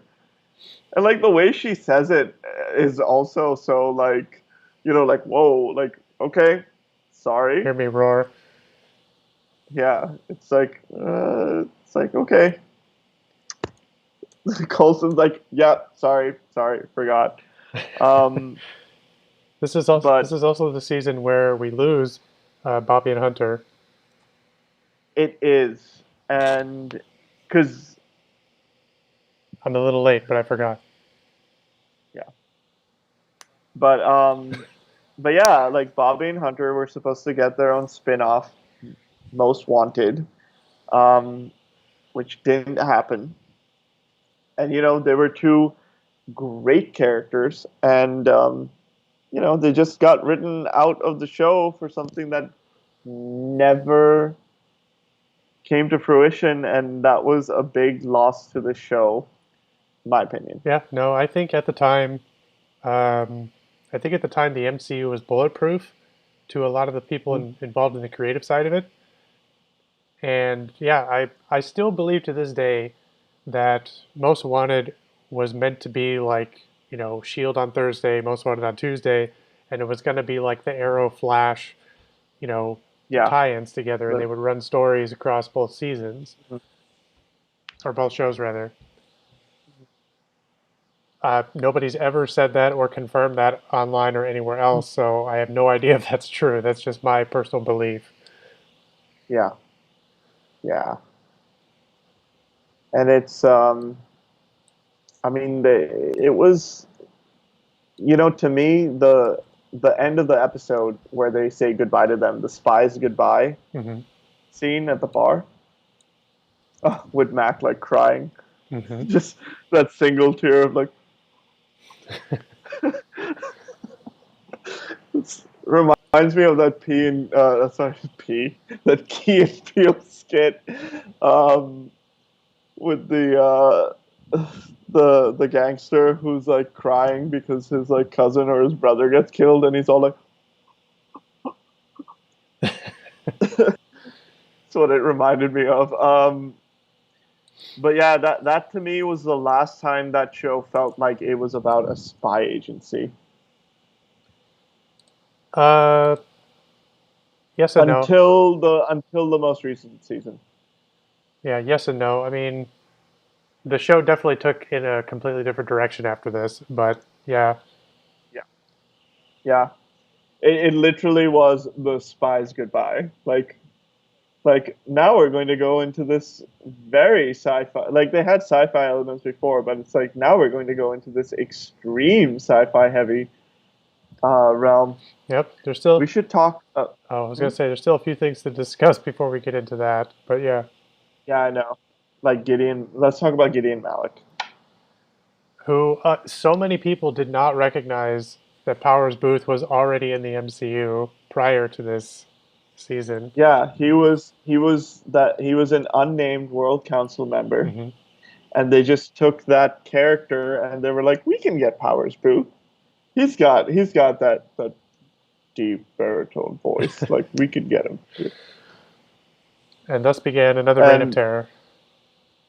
yeah, and yeah, he was the expansion of Hydra, and he was what I was talking about the science and the Nazi side of Hydra. He was the other end of it, Hmm. where he was part of Hydra for the political reasons and not the like, or like, it was just like part of his family, and it was also tradition, and it was they expanded the backstory of Hydra here. So Well, yeah, because in season two they did the real heads of Hydra, and now we're talking about, where it came from or the backstory, or mhm, trying to fill in a few more gaps. yeah, yeah, and I'll mention this here, but we'll get back to it when we loop back around to season 7. We do see his brother. We do see Nathaniel in flashbacks. Oh, yes, that's true. Yeah, because it's a big part of Gideon's backstory is what happened to his brother, and his brother is the villain. Is the I wouldn't say he's the lead villain, but he's just kind of the villain of the final season. Hmm. So it's different actor, really different personality for the character, in my opinion. But yeah, you had Gideon who was there, not so much for like the idea of Hydra that we have been seeing in the films and the previous seasons. He was there more of like, what am I thinking of? That the like power side of Hydra, where it's like the control side of Hydra more than like Yeah, I would say that. the behind the Hydra, not the like we're going to take over the world and we're going to be sitting on the throne. Like they were the guys behind the throne, like whispering in their ear. Hmm. I would agree. But Ah, but even so, like he also played into the plot of, getting to space because he was interested in getting the original Inhuman back, yeah, yeah, um, which is what led into the back half of the season with Ward being Hive. Yeah, because they Coulson kills Ward on the other planet. Hive R.I.P. possesses Spot. R.I.P. Big loss for the show. Um, as would Bobby and Hunter. Um, but Coulson kills Ward. They come back, and Hive possesses Ward's body, and so now Ward becomes Squidward. Um, Squidward. Squidward. Uh, it is what he is. Yeah. Um, and he's just Ward suddenly becomes this like the super powerful Inhuman who can possess other Inhumans, and he possesses Daisy, and he makes her do a bunch of stuff. Yeah. One thing that we've Um, sort of skipped over up to this point has been uh, the Watchdogs and how they kind of play into Ward's plan in this season. yeah, you want to talk? You want to go over that really quick? Well, we started with the super amazing Titus Welliver, Yep. so we should begin there with Titus Welliver. He eventually winds up running the Watchdogs later on after the collapse of, S.h.i.e.L.D. and all that other stuff that's going on. And eventually, the Watchdogs become a formidable villain doing random plans here and there, doing blackouts or, whatever the case may be to do that. And eventually they get in touch with Ward, or Ward gets in touch with them, and they become kind of like a cohesive unit. And then after he becomes Hive, he starts changing people into, his Yeah. minions. What was there was a term that they used when he grabbed Radcliffe. Hmm. They actually did the primitives, something like that, or something along those lines. I'm looking. Okay. Um, but yeah, the Watchdogs kind of became the grunts of this season Hmm. because it was like, oh, we hate Inhumans, and then suddenly they're working for the Inhumans. You're right, they are primitives. There we go. Yeah, Primitives. they were basically they were like those inmates in Arkham Asylum, the game. The the crazed ones who would like run after you and then like leap on you. Yeah, that's true. But we don't talk about DC here. Oh, that's right. Sorry. My apologies Yes, how to dare you? everyone. I'll send you through the portal in the castle. Oh God. Okay. So this season had probably my favorite moment in general in the show, which is when they're trying when they figure out where Gemma is, and they figure out that it has to do with the monolith, and they take it to this castle where they can use a frequency to open the portal. And someone says, I think Fitz says something to Mac, and Mac just goes, "Yeah." that was that was this season, and that is my favorite moment of the entire series. All 7 seasons as a whole is just the camera's tracking past a bunch of people, and you just hear this like snippet of this conversation, and you just hear Mac going, "Yeah." Yeah, it involves their plan to send like to use Daisy to like open those. Yeah, yeah. But God, I don't know. It's like so much happened this season. Well, let's see. We've This, talked about that. You mentioned Radcliffe. We can go into Radcliffe. yeah. So this is where we meet Radcliffe, who will be a big part of season 4. It's weird. Our And internet. it's John Hannah. That's true. Our internet's fluctuating right now. I'm noticing. So if we cut in and out, just bear with us. It's still going. We're still streaming. So Okay. But yeah, Radcliffe is John Hannah, who again is another one of those cases where like he shows up in a scene and it's like, oh, it's where John Hannah is, where everybody else is. And we see like the body splicing, and we get like the hints of like he's into that, like, you know creating better versions of humans using technology. Yeah, I've always found like his plot line very strange in season three before they made the decision to go more adult Yeah. because it's a family oriented show and it's talking about like body manipulation and in some ways body horror and it's like what are we doing on this show now? Well, I mean, you could say the same thing about Garrett in season one. That's true, but not on this level. Yeah, yeah. Like But, Garrett's was more of like a life saving situation. This is more like, no, this is what I do for a living. I take people's body parts out and replace them with like technologically like, advanced things. yeah, it's like I make me. But but yeah, it was but there were I think with him it was kind of like they needed to introduce him to lay the foundations for the following season Hmm. because really did Hive actually need him? Uh, I feel like the answer is yes because he came up with the concoction to make the primitives, but that's about He it. he did, but it's also like this is one of the shows where they could be like, "Oh, look what I found in a recipe for primitives," Also, which they've done. They've done stuff like that where it's just convenient. Where so I feel, and I do appreciate that they actually like had that plot with Radcliffe and all that. And yes, it was a little more adult than the content they had been doing, but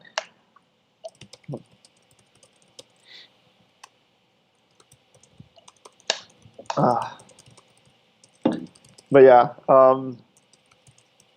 so much fun seeing John. Like it was just fun seeing John Hannah there. yes, it was. I'm sorry, I'm talking to a bunch of people. One thing that we also haven't talked about yet is May's storyline involving Lash. Yeah, yeah, yeah. Lash, who was May's ex-husband, Hmm. who became kind of a crux to the. He shows up in the opening and he's out to kill other Inhumans. That's just his drive. Um, he looks like he should be in Marvel versus Capcom, but Well, he also looks like Budget Groot to some degree. I wouldn't say with all the muscle. I mean, Yeah. he looks like budget Hulk with dreads. Well, man, way to marginalize those dreads. It's, Jesus Christ. Um, No, but I did like his character because they did kind of use it as more of like a murder mystery type of thing where he was going around yeah, killing people or dealing with them in some way, stealing their energy. And yeah, like Shield and tried, he goes after Lincoln. Yeah, yeah, he was after Lincoln, and like Shield tried to figure out like, well, who could it be? Who could it be? We don't know. We don't know. And so it was a nice little like Scooby Doo esque murder mystery going on. yeah, yeah, exactly. Um, yeah, and it was it expanded Melinda's story beyond like just being the cavalry, and I think that that was what she needed as a character because they relied on like that plot so much for her in the first two seasons. Like, she's this like hard ass and she's no nonsense, and it's like okay, so now we finally have this like other side of her, Hmm. you know, and we see how it affected her personal life, not her professional life. So, so I like the Lash story, and then he becomes relevant at the end of the season there, like right before he dies. So, Yep, that's true. because he frees Daisy from Hive's control. It was in that very like labyrinth moment where it's like you have no power over me. Ward is David Bowie. Sorry, Hive is David Bowie. Squidward is David Bowie. Squidward is David Bowie. Forget about the Shield agents. Let's see a couple other things that we could talk about before moving on. Uh, do we really need to talk about Rosalind Price? Uh, just that I love anything Constance Zimmer is in, and she did. I thought she did a good job. Yeah, So Coulson was getting some before Ward killed that's her. not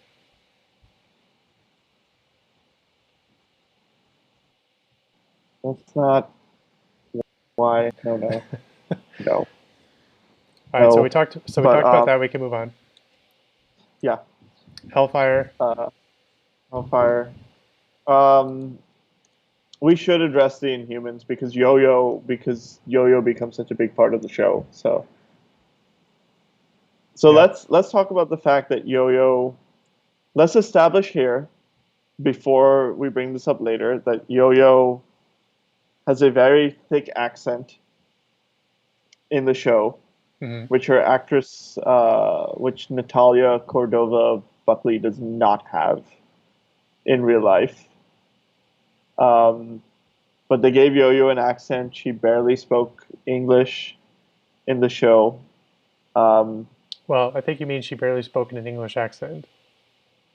no, because remember initially, like she didn't, Oh, yes, you're right. like she spoke in Spanish, uh, mainly, and she only understood a little bit of English.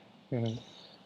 Um, and so they introduced Yo-Yo like that, and um, so she really she was the only one of the Inhumans they introduced that season that was relevant to land. Because Joey by the end of season three, he's like, I'm out, and then he is out. He's just gone. Hmm. Well, she was still Um, both of them were just like guest stars or like reoccurring characters at this yeah, point. yeah. Hellfire was he was there for comedy relief. That was his whole plot. That Aussie. He was the poor man's Gambit, is what he was. He Well, was that's Australian poor man's Gambit. a nice way to refer to Unfortunately. him. Well, that was his personality. Like he had Gambit's personality. He was kind of like this playboy esque.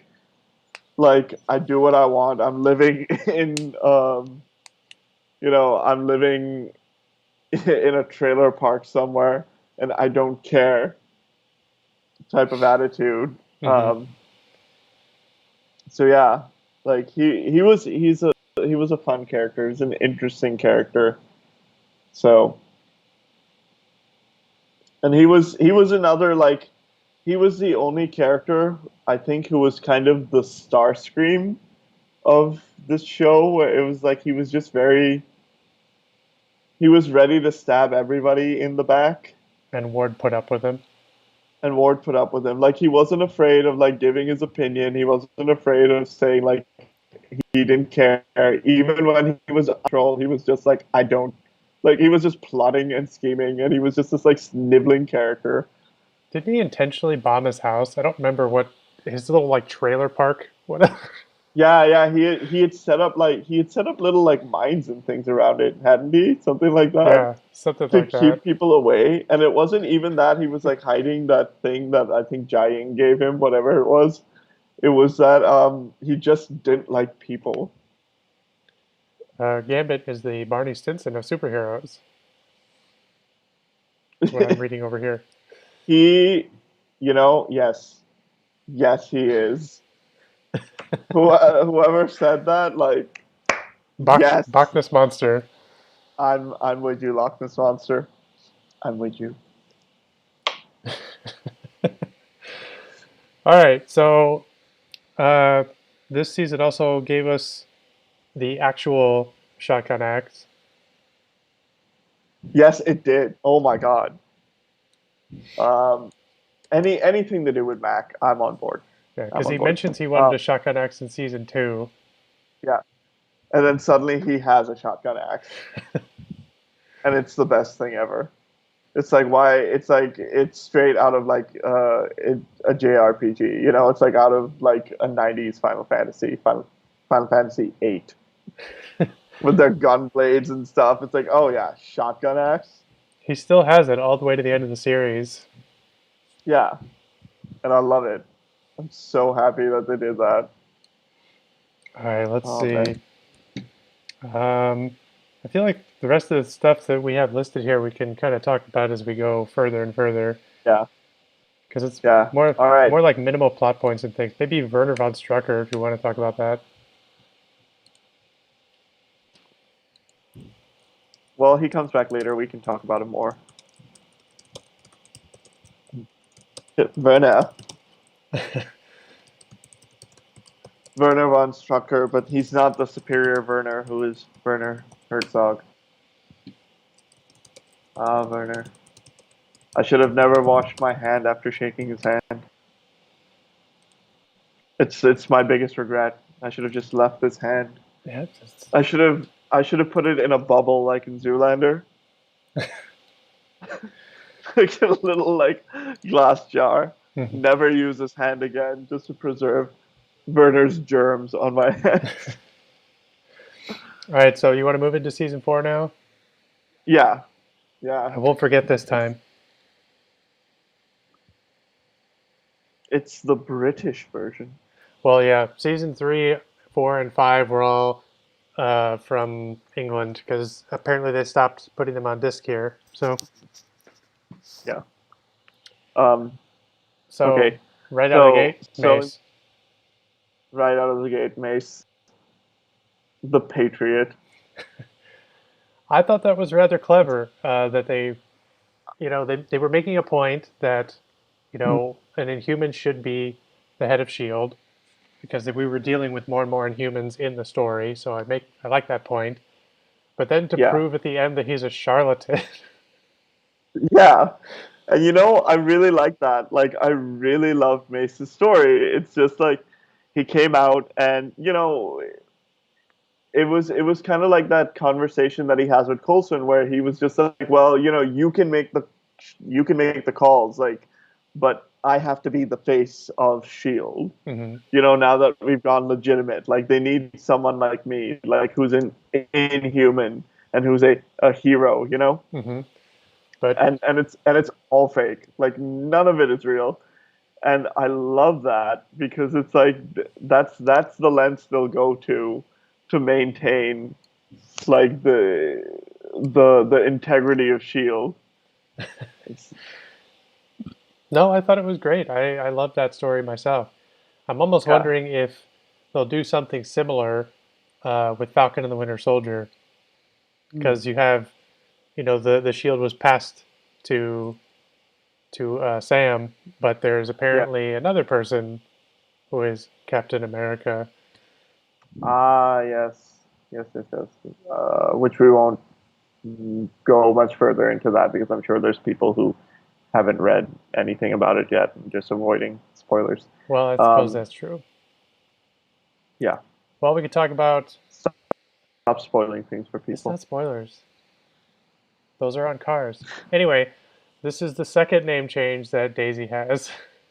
Yes, and we're introduced to her superhero name, Quake.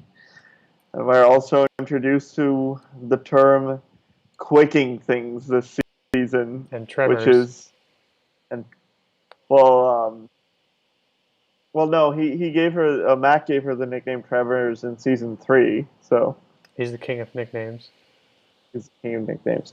But yeah, so Daisy's on the run at this point, because Lincoln dies at the end of season 3, and Daisy's just like, whatever, I'm gonna go and go do this like emo phase of mine and be a vigilante, um, Whatever, and whatever. I do what I want.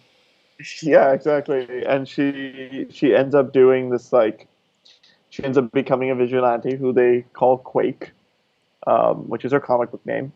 And Shield is, they're trying to bring Quake in, but internally Coulson and the team are also trying to like work around main Shield and like bring her in on their own terms. hmm And so it's kind of, and that's when we're introduced to probably the best part of the season, which is Robbie. Mm-hmm. because Daisy runs Quake. into Ghost Rider. Sorry, Quake. Sorry, Sky. Sorry, Daisy. Sorry, For Quake. those keeping track, she'll What? get another name here very soon. That don't say it. Don't say it. I will walk away. I will walk away right now. That's fine. Mm. Let's talk about Ghost Rider. Okay. So when they teased Ghost Rider, I remember being so excited, so excited, I and when they said it was Robbie and not Johnny, I was still very excited because I like Robbie. Um, Even though I have always been like a Johnny Blaze fan, but and I don't think they disappointed with Ghost Rider. And because we got the Darkhold, we got Ghost Rider, we had those like weird spirits and slash ghosts of the scientists who were experimenting with the Darkhold, and it was like that whole thing. Mm-hmm. Um, so it was. I thought that plot was very comic booky, but very, very fun and well done. Your stuff kept you engaged and it kept you interested, and it was more in the supernatural realm and not the science realm. Mm-hmm. And that's what I really loved about that season. And then there was that fan theory that that one book in Doctor Strange that was missing from the library was the Darkhold, Mm-hmm. um, which I thought was.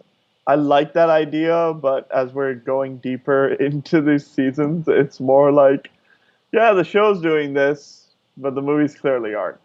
And we are at that point by this season. So, Well, I mean, the fact that there is a missing book from the library, because if you remember, like Caecilius only took pages, he yeah, didn't take the whole book.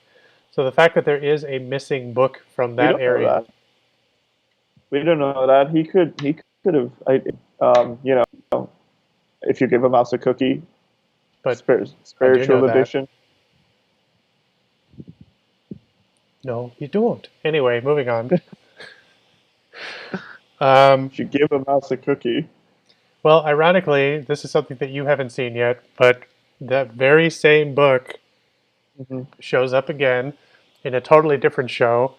It's I exact. I I know what show it shows up in, so you Yeah. can just yeah Well, I'm just saying for those out there, like it's in Runaway season 3. It's not like they didn't change anything about it. It's exactly the same book as the Darkhold in the show.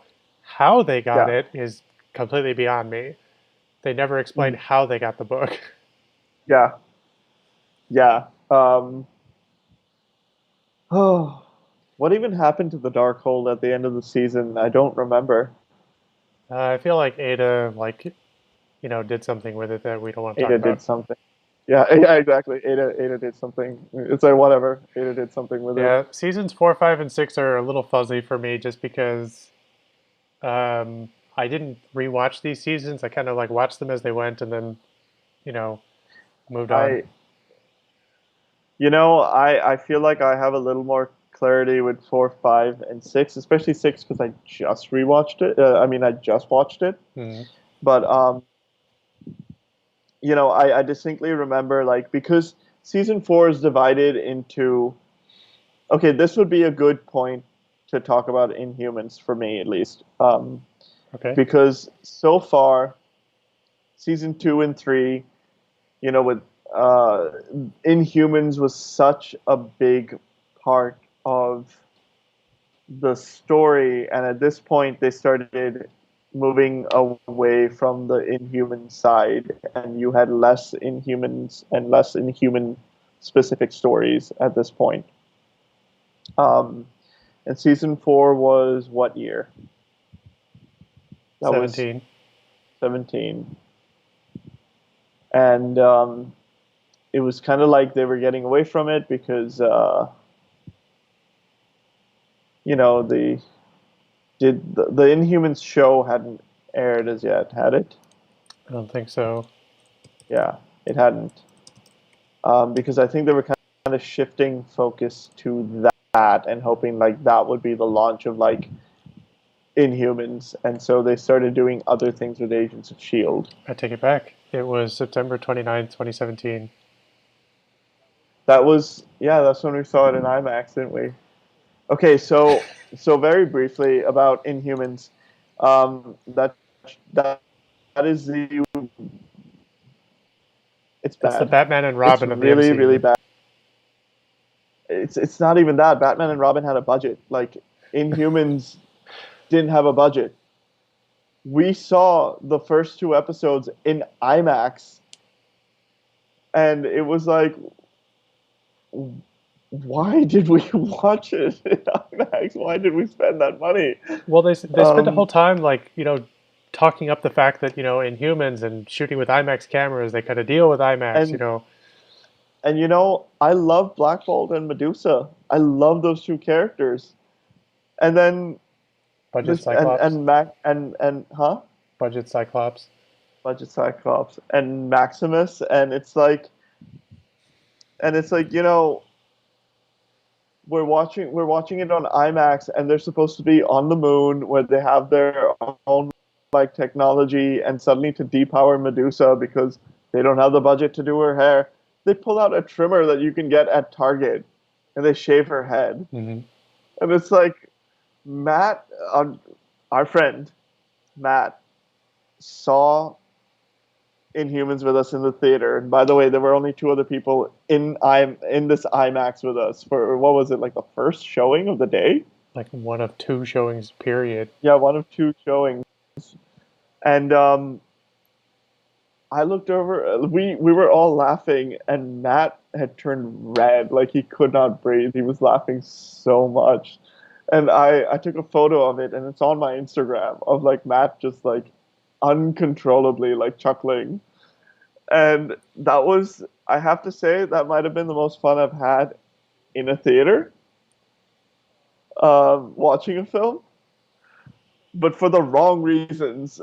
Just because Inhumans is bad, okay? Like, it's bad, it didn't do well, and I feel like in later seasons, that was the reason why, like, the Inhuman stuff kind of was, like, dropped.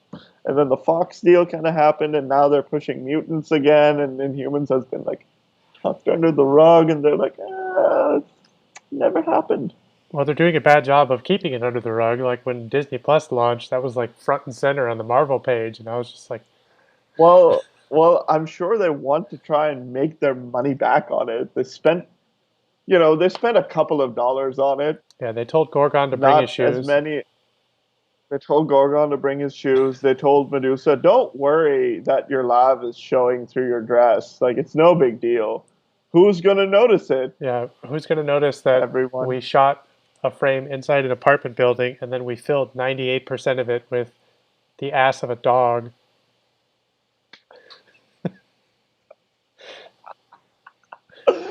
Who's gonna notice that Lockjaw used his abilities twice, three times maybe, and then something. Every time he used it, it was just like, oh my god, they put him to sleep.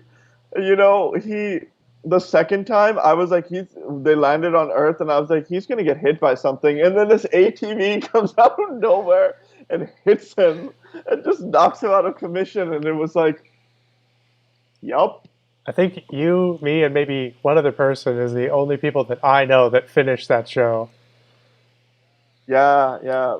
But Our biggest fan didn't watch the last two episodes. He was just done. He was like, I have no need to watch this. There is no need. well, at the risk of going too far off All right, topic, let's talk. Bring it back. yeah, Let's talk about yeah. the one plot point that nobody ever seems to address. That Shield has gone public. Yes.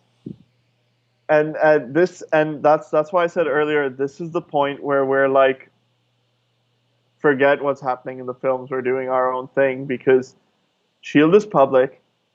Coulson, there are many moments where Coulson is standing right behind Mace on TV, and it's like you're telling me that Tony Stark isn't sitting there watching the news like, Phil? Yeah, for those who are curious when this actually happens in the chronological events of things. It happens after Doctor Strange, but before Thor Ragnarok. Yeah. Um, Oh, and apparently somebody is telling me that the so-called biggest fan had better things to do with their time. I mean, we can't speak of the ways of the biggest fan. The biggest fan does fan feels, and they're on another level of humanity that we cannot, like Buddha reached that level, and Buddha only aspired to be like the biggest fan, and so we can't speak for the biggest fan. That's true. Only the biggest fan can speak for the biggest fan. Yes. But anyway, no, I agree with you. Like, Shield going public is a big deal that they just glaze over completely. Mhm. Um, Yeah. there's a possibility that things might change depending on the plot of Black Widow, though I doubt it. Uh, Yeah. it is what it is. Like, Yeah. Yeah. It's like um, you know, Shield being rebuilt is something that should have been in, let's say, Civil War, for instance. You mhm. know, the Sokovia Accords, like that. That's something that Shield would be involved in. Which they did mention it at the end of season 3, and then Ward said, that might cause a civil war. And then they just carry on with the plot. Yeah, yeah. It was just a throwaway. Um, even though this is set after Civil War, but Shield coming back is it's kind of a big it's a big deal for this universe, and no other show addresses it. Hmm. It's just, and it's at this point that like the cracks start to show.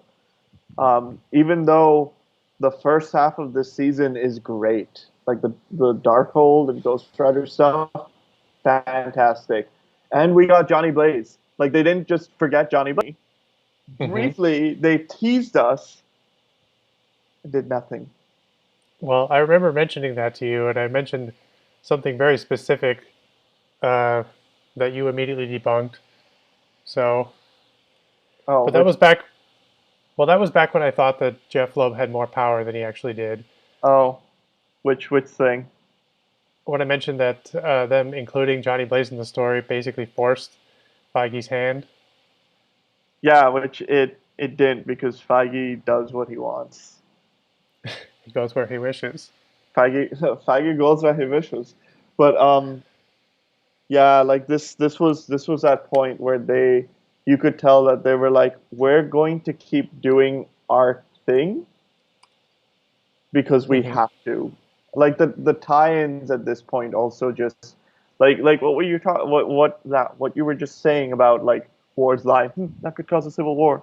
Like, excuse me, got that on camera. Great. Yeah, they're losing track of like how to include like their plot in the Yeah, movies. yeah.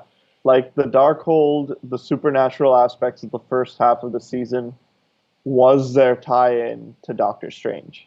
Like the Hmm. entire idea of it, and that was it. Yeah, And that was, even though, technically the Dark Dimension was as well, but yeah, where the scientists went. But yeah, yeah. And it's at this point that I'd also like to, because we're about to jump into the second half of the season, I'd like to bring up Radcliffe again from season 3, and how he creates LMDs this season, mhm. and we're introduced to his LMD Ada. Ada.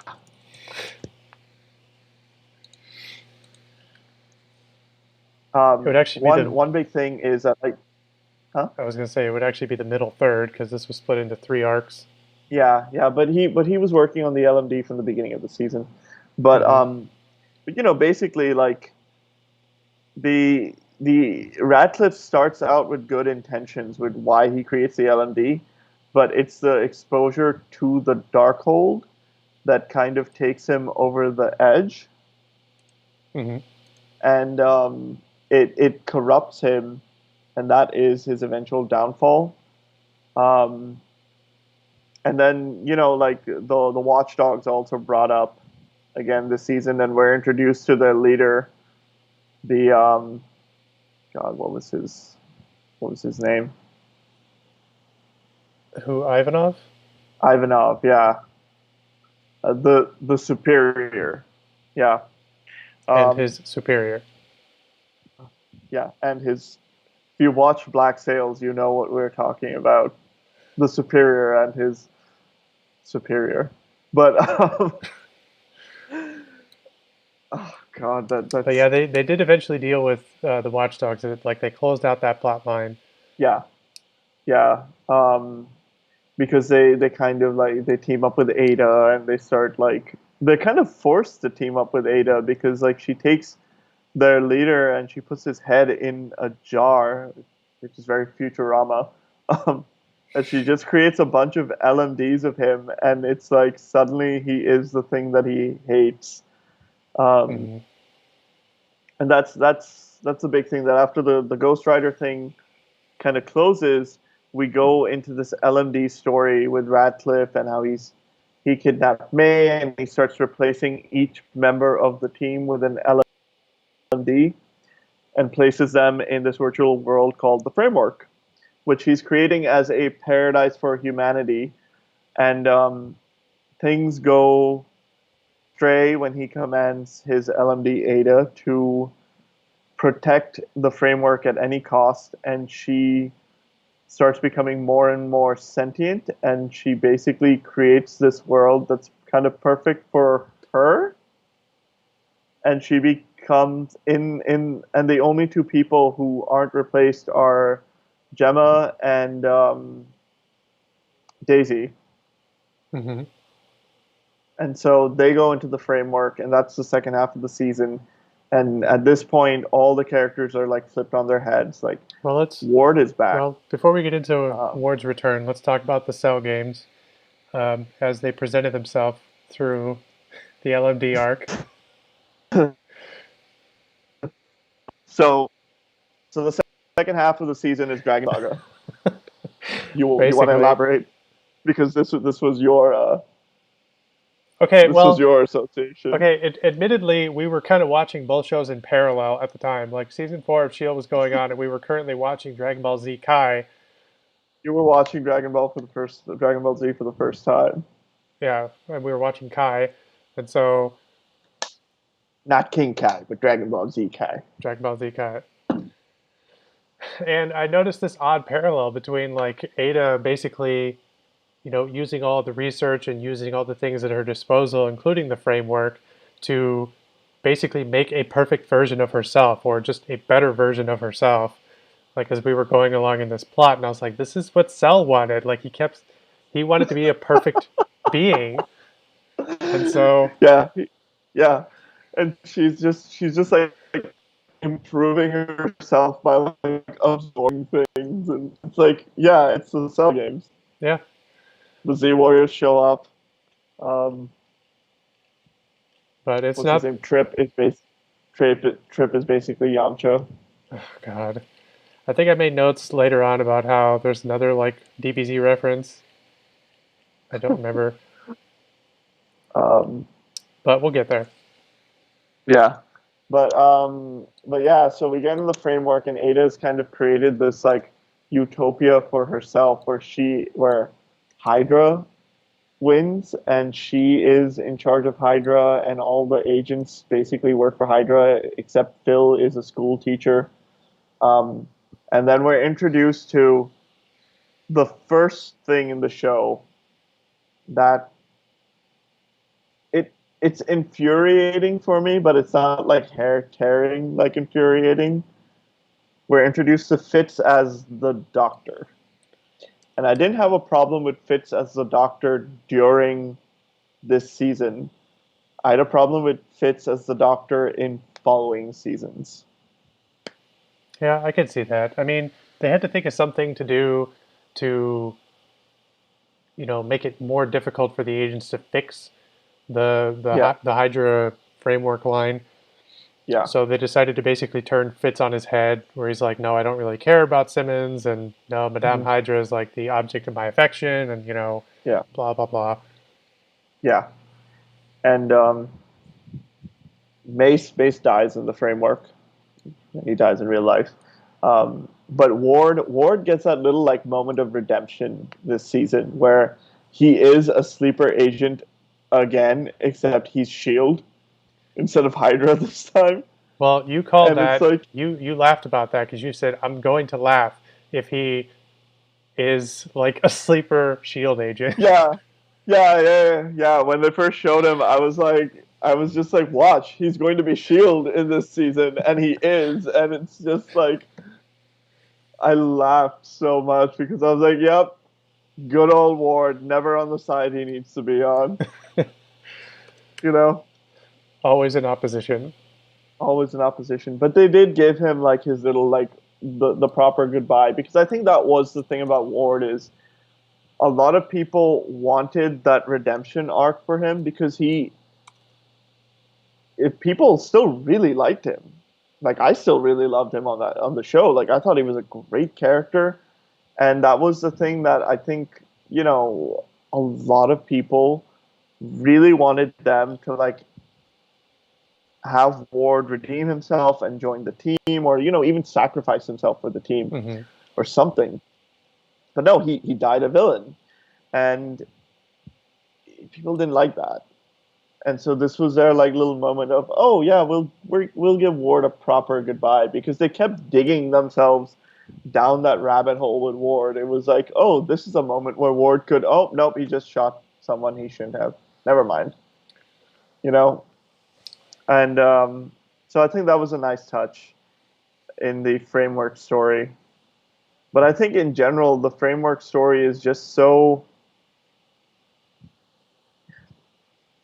okay. No, don't get me wrong. I know a lot of people who really, really like it. In fact, they prefer it to the Ghost Rider stuff from that season.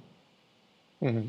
Um, this is just my opinion. I just felt like the writing wasn't as strong, and it felt like they were doing mirror mirror, and it was just they were just like, oh, we're going to go over the top with some of this stuff, Well, and I was just gonna say, like, I'll piggyback off of that and say, like, I think that might have been partially because of what I mentioned that we could talk about earlier, which is this show was canceled in season 4. yeah, People may not remember yeah, that, but the show was canceled in season 4. And yeah, closing out certain storylines and just having fun with the last arc, basically flipping the world on its head and everything else, like hmm they were done. Everything was done. hmm And yeah, somehow the show got uncanceled behind the scenes. yeah, yeah. And before we get into season 5, I'll comment on that a little more. But yes, yeah, the show did essentially end, and they had changed time slots as well at that for the to season, the and so-called death slot. yeah, the death slot, like everything was leading to the show is going to end after the season, Hmm. and they were kind of wrapping up all the like little things in the framework that they couldn't do in other seasons, and it just it felt like they took things in that direction of, well, we're going to jump the shark because this is it, like why not, Hmm. like we can do anything, so let's end on like this big big very like zany cartoony event.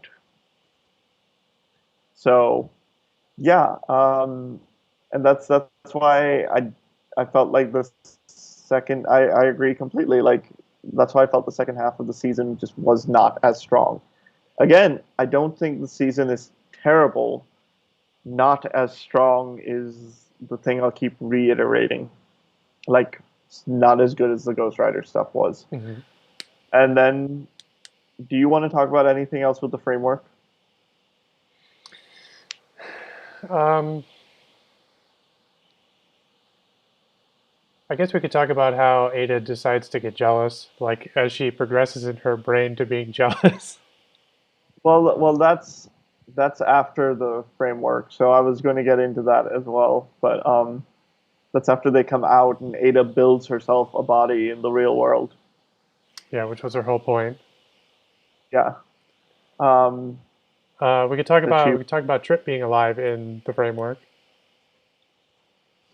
Yeah, yeah. Trip's alive. Okay. So anyway, Moving on.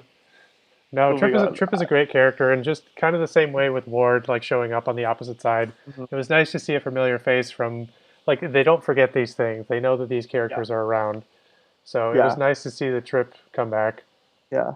Four was that like transitional season, wasn't it? Where it was like they were saying goodbye to the old guard and they were bringing in like the new guard, and Yeah. because again, it was canceled.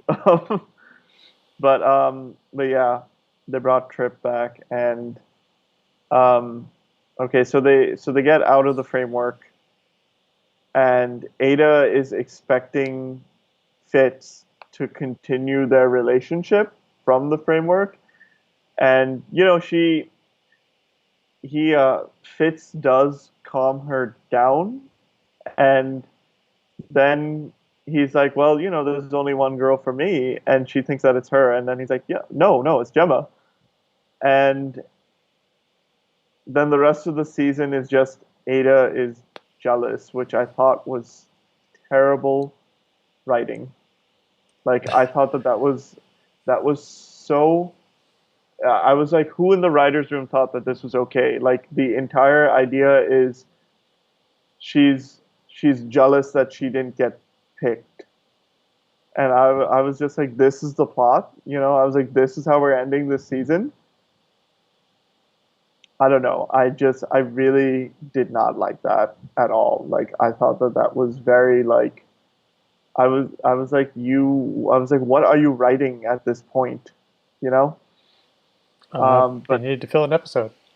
yeah, they needed to give her motivation, I guess, and that was like the simplest thing they could. That is the simplest thing you can think of is that, and it's like you could have done better. Like you guys really could have done better with that. Um, and so then she decided to continue her DBZing in the real world at that point. I mean, we also have Talbot being shot by fake Ada. Yeah. No, no, by fake Daisy. Right. Talbot gets shot by they make because she wants to destroy Shield's new squeaky clean image. So she shoots Talbot in the head, which as we learn later he survives. It's like it went right here, and he lived. This isn't die another day, The world is not you enough. know. Oh yeah, that's it. The world is that. Yeah, Red die another day would be. ice surfing. Yeah, but anyway, Well, that's pretty much it. The yeah, only other thing that kind of goes on this season is May and Coulson start, developing a thing. yeah, they start building that relationship, but he starts developing it with the LMD version of May, Hmm. and yet they continue it in the following season when it's like all that building was done with the LMD version of May, and it's like okay, it's like we don't really care that wasn't actually May, so That's true. apparently, um, Sister Koenig. yeah, yeah. So we got the Koenigs back this season, and we're introduced to their sister. Moving on. Yeah, moving on. There's too many Um, of them to talk about each and every one of them. I know, I know. It's like the sister is unique because she's their older sister, isn't I she? think so.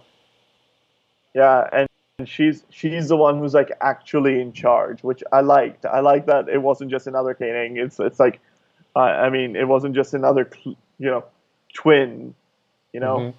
but a triplet or quintuplet or whatever they were at that Yeah, point. now we have Um, historical ancestor Koenigs in season 7. yeah, yeah. All right, so God. lastly, Okay, so lastly, I was just going to say lastly, Robbie's uncle creates matter. yeah, he learns how to create matter, um, and then Robbie uh, takes him to hell, doesn't he? Hmm. Well, just He takes yeah. him to hell, and then Robbie comes back at the end of the season, and Ghost Rider. Well, this is an important note for the next season. Ghost Rider possesses Coulson, which is how they eventually defeat Ada. Hmm. Um, okay, so before we get into season 5, it's a couple of things I would like to say before we start talking about them. Season 5 and 6, I don't know about you, but there will be little ranty things more so than there have been so far for 5, in particular for me, and then some things in 6. And before we get into it, I'll say this. We can discuss this now. Yes, the show was supposed to be canceled with 4, and it wasn't. And season 5 and 6, when you watch them, you can tell that it constantly feels like they feel like any time now they're going to get canceled. 6 was half a season. Like 6 was half a regular season. Didn't even have as many episodes. So was 7. But Hmm. like you could feel that they knew that like the hammer was coming down any time now. And so they were just kind of doing stuff, and the plots didn't really they Well, were I think doing. I was going to say I think both the ending of season 4 and season 6, respectively, both had a sense of like you know they don't know where they're We're not going. coming back. Yeah. They they basically put all the characters in space at the end of season 4 in some unknown wherever. Yeah. And I think that was their way of just saying like, well, whether we're addressed as being canon or not is irrelevant. The characters are not on Earth and they're just somewhere else. The end. Yeah, it was a moment where they were like, we're just doing our thing at this point. Like Yeah. don't worry about it, we're just doing our thing. I think the biggest homage they probably had to the films, besides the Thanos thing at the end of season 5, was Deke was basically like when he was basically introduced as their version of Star Lord. Okay, so now we're on season 5 officially. He's held up the rare. Okay. Anyway, This is our marker. yeah, that was the little disclaimer about the next 2 seasons, because they could get frustrating. And I know there was a point during 6 where the two of us were kind of like, I think we're done with the show. With Which 6 or 5. 6. It was we'll get there. You know what episode I'm talking about in 6. Yes. I'll also talk about my viewing experiences when we get to Episode season 6 as well. Because how yeah. I watched the show Um changed throughout the years. yeah, same for me, because I used to watch them as they aired, but with 6 I watched the first, not even the first half. I watched like the first third, and then a year went by, and then I finished it. So Yeah. I literally finished it like in the last month. Um, so yeah, But let's talk about 5. So they wake up on a space station in the future, and we're introduced to Deke, who is, we we don't know that yet. yes, We just know that they're in space somewhere. yeah, yeah, and they look out the window, and the planet Earth is just, there's like a crescent moon left of it. It's like an apple core. Which I'm going to point out right here and now, if that is the main timeline of the movies, which this is a big, question mark as to where the rest of Shield takes place in the continuity of the movies. If that is where the storyline of the movies eventually goes, that means that the Avengers, more specifically Captain Marvel, failed at their jobs and Earth is inevitably going to be destroyed in the movies. Yeah, yeah, that's, yeah. We'll talk about the canon and not canon at the end. But yeah, uh, so they're suddenly like they're on the space station that's being run by the Kree, and the Kree are like they have this like culling where they like look for people who are inhuman so they can have like gladiatorial fights, and they have it's very Roman, and we're introduced to Cassius, See, who is before we get into Cassius, I was going to say that I think the plot of what the Kree were doing is very reminiscent to the original Time Machine with the Morlocks and the Eloi, yes, where you have these people existing, and then you yeah, have this like malevolent force that's basically yeah, controlling them at certain points. yeah. It was a very like Logan's Run, Planet of the Apes type of plot. Just less Um, sexy. it's less sexy. Um, less Peter Ustinov. Um, and Michael York. But yeah, it was. I mean, it was an interesting plot. Don't get me wrong. Like, if it was written well, I think I would have loved it. But it was Cassius and Sinara and and God and Maston Dar, who Also, was who was basically Cocoam, ah, space cocoam. Space Cocoam. And if you've been following the channel for a while, you probably saw that gag in an episode. So go back and watch it. So enjoy that little. I don't even know what to say about Cassius. I mean, it's First of all, I could not take them seriously because it's like in the movies, you got like, Guardians showed like blue people, yellow people, pink people, and but on this show, it just looked like they were doing cosplay. well, I think part of the problem with that also is like they've established who the Kree are at this Yeah, point in the MCU, and they've shown us, like people like Ronan, for example, yeah, or even the Kree bounty hunters that showed up at the end of the other yeah, season. Like they yeah, are a specific looking like group of people. And when you yeah. look at Cassius, it's like, you know what? It looks like a human is cosplaying as a Kree because they just like, put blue paint on him and It it looks like Cassius has Kree leprosy.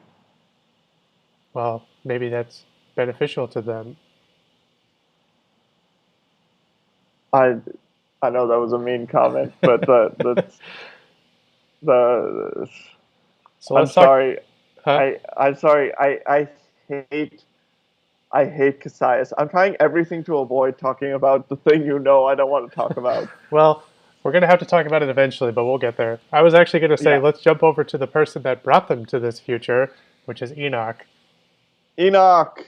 Okay, so one bright star in this season is the introduction of Enoch, who is he's a Chronicom, which is basically an android, Fitz his best and friend. it's well, he becomes Fitz's best friend later, but I love Enoch. Enoch looks like Agent 47. Enoch looks like he's out of Hitman. Um, but I love Enoch. He is such a fun character. He's such a great character. And he's just someone who he's trying to like discover Earth, and that opening montage where we're introduced to him, uh, and just the song and him like swimming and him like getting ready. It's just there's something so much fun about Enoch, um, and how he has that like he's this like super intelligent android, but he's also got that like curiosity of like like you know uh, like that puppy dog curiosity, not like that childlike curiosity, but like when you look at like a puppy and it's trying to like figure something out, or like that. That's what Enoch is like, and I love Enoch. The one thing though is that like we see the Chronocoms later without the skin on, Hmm.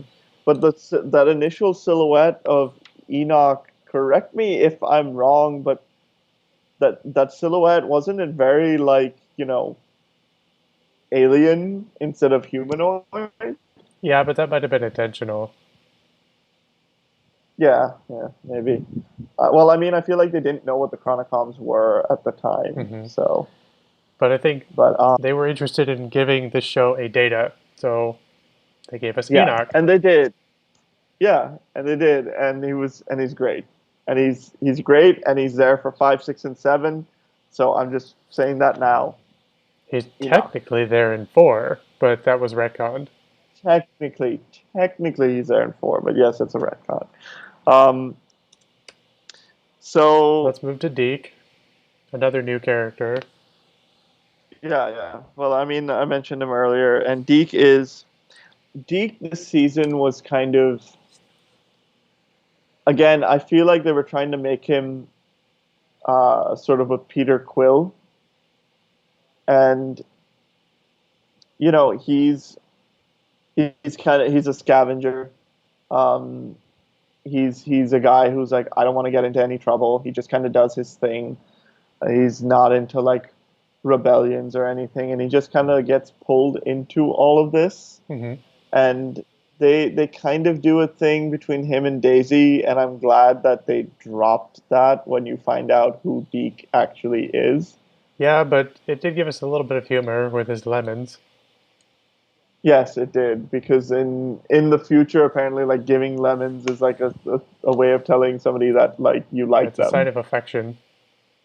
Mm.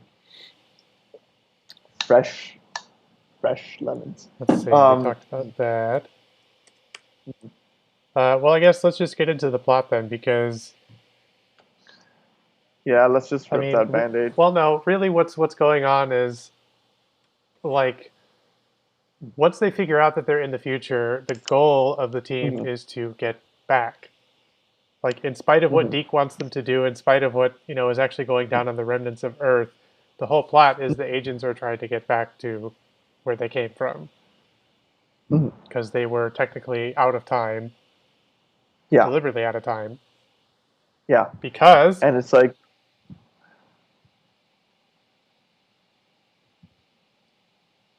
this is your chance to get it out of your system. Just do it.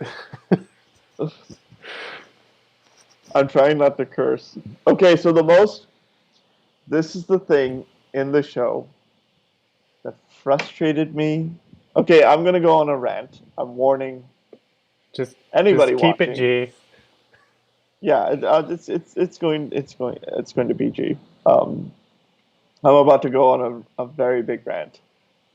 The thing that frustrate frustrated me to the point where it just I get triggered by it is so how the planet Earth is destroyed. At least the assumption in the future is they think that Daisy quaked the planet and split it apart, and so Daisy becomes known as the destroyer of worlds. Yeah, And huh? yeah. God, don't yeah that. And first of all, she blew up one planet. Worlds. I don't know about that, but anyway. Um, so if you played a drinking game this season and you Which we don't decided that endorse. anytime, Which huh? we don't endorse.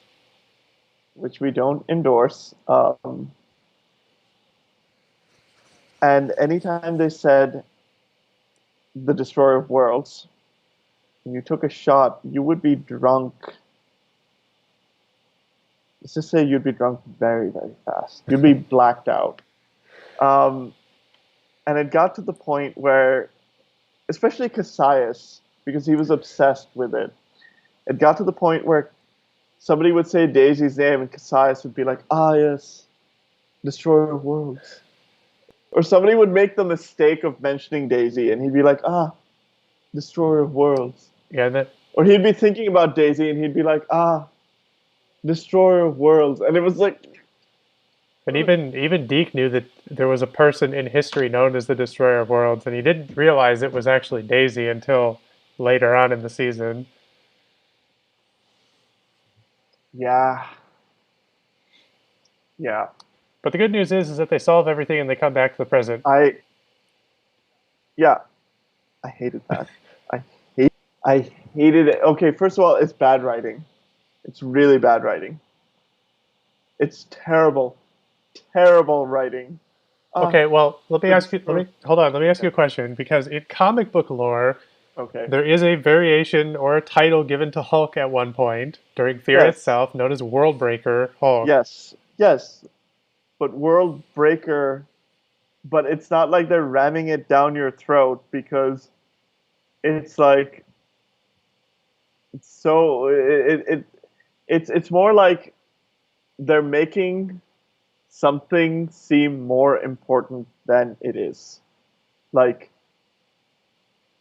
I don't know what I don't know how to describe it right now. Like it's just I just hated it. I No, hated it. no, I get what you're saying. It is a plot point because reasons. Yeah. And it was more about like the amount of times they shoved it down my throat. It's like if they had done it once, then it would be like, okay, so they called her the destroyer of worlds, and it's like Daisy is that powerful. Like I could see that. Like her ability is quaking things. But every episode with Cassius, every single episode, every chance he got, it was like destroyer of worlds, destroyer of worlds, destroyer of worlds. At one point, he wasn't even calling her Daisy. He was just it was just destroyer of worlds. Or if there were other like when Fitz shows up to save them, pretending to be like a buyer of Inhumans, a slave trader or whatever. Even then, he's just like, ah, yes, the destroyer of worlds. Like, you want the destroyer of worlds? Like, you've got the destroyer of worlds. It's like, oh, Jesus Christ. Jesus Oh, he H. was definitely a Christ. slave trader. He had an entire army of like sexy slaves. Don't get me started on. Again, this season is. Don't get me. Anyway, so they end up back on Earth. Like, just know that they go to the future, they see the Earth is blowed up, and they're like, we gotta get back to the past. They're Yeah. like, Marty, we gotta get home. Well, And then they we go should back to the past. we should Huh? quickly establish that Robin is a seer and that Enoch eventually Oh, comes back with them. yeah, yeah. And Deke also comes back with them. And the first thing he does is hug a tree, which is which great. which also breaks the main timeline, but whatever. Yes.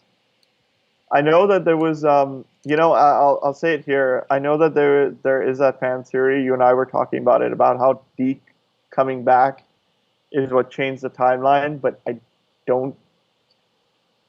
Um, we'll talk more about canon and not canon and timelines and like what has been said and hasn't been said officially, because I like to go with the official thing, but because it's always been so vague, especially when it comes to the timelines in these seasons. Um, I to me, it's when they went into the future, they were still part of the MCU timeline. This is my, I guess, headcanon. I think what you mean to say is up until the point they step through the monolith. Yeah, up until the point they step through the monolith, they're part of timeline A, which is the main MCU timeline. When they come back from Cassius world, they end up in timeline B, which is its own thing where Thanos never really invaded. The snap didn't happen. Um, yeah, and Which that which the fan theory around that now that Endgame is out is when 2014 Thanos left to go defeat the Avengers in 2023, that's the timeline where he vanished is where the agents wound yeah, up. yeah. Um, even though they do reference him at the end of season 5. But anyway, so they get back, and we end up in this shield base called the Lighthouse, which becomes the main shield base for the next till the end of the show. But so yeah, the first thing they do is like they're dealing with the time travel stuff and closing these time portals, Hmm. which uh, which are opening up these things leading to this dimension called the Fear Dimension. And to stop them, they have to destroy the three monoliths, which they end up doing by they collapse the fear thing into that little device, Hmm. and you get to see a lot of old nemesi, like Such as the Squidward Doctor. shows up. Yeah, the Doctor Squidward shows up. It's just everything that they fear. But because they have access to these portals, you also see like Fitz and Simmons get married, with Coulson marrying them, Hmm. and that's when you find out that Deke is Fitz and Simmons's grandson. Hmm. What's he called them? Bobo and Nana. Yeah, Nana and Bobo. Yeah, Nana and Bobo. They could have given Simmons a nickname like Bobo, but they totally did. It would fit on purpose. But they did do the marriage on episode 100. They were very happy, and they Yes. promoted that quite a lot, that they were hitting 100 episodes. Yeah, and that was something that fans were waiting for because Fitz and Simmons' story is post season 1. It's always kind of been like they always end up apart, Hmm. and it's always about them getting back together, which is why I think we haven't really talked about them that much because it's kind of the same thing until these last 3 seasons when suddenly things change a lot for those two. Um, Yeah, they had their own version of a Ross and Rachel, like, will they, won't they? But then, yes, once they get them together, they become the anchor of the storyline. yeah, yeah. Um, so yeah, so now the rest of the season after they close those dimensions is trying to prevent the future that they saw, and here's where we're introduced to Hydra again, um, in the form of General Hale and her daughter CrossFit Barbie. Ruby.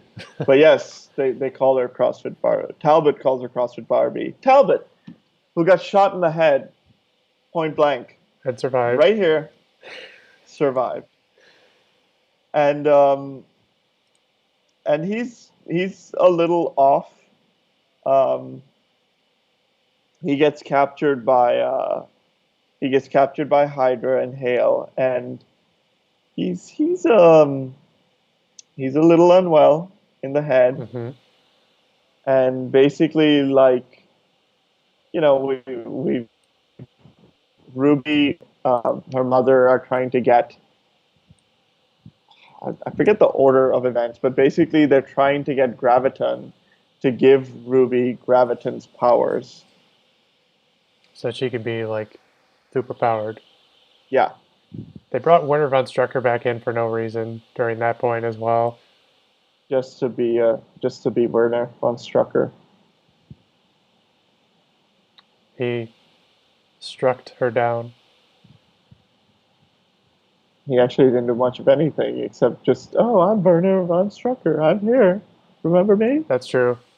I feel like they Um, put them in the same room so that there was some type of sexual tension, but that's just me. yeah, and they did that thing where it was like, oh, they knew each other as kids as well, and it was kind of like, okay, sure, doesn't amount to anything at the end because Yep. she gets Graviton's powers and she can't handle it, and Yo-Yo kills her. Also, remind me, is it this season or six? What, after they've come back in time, where Deke starts his, like, think tank? That's 6. Oh, okay. That's 6, episode 4. We'll get to that. We'll get to that.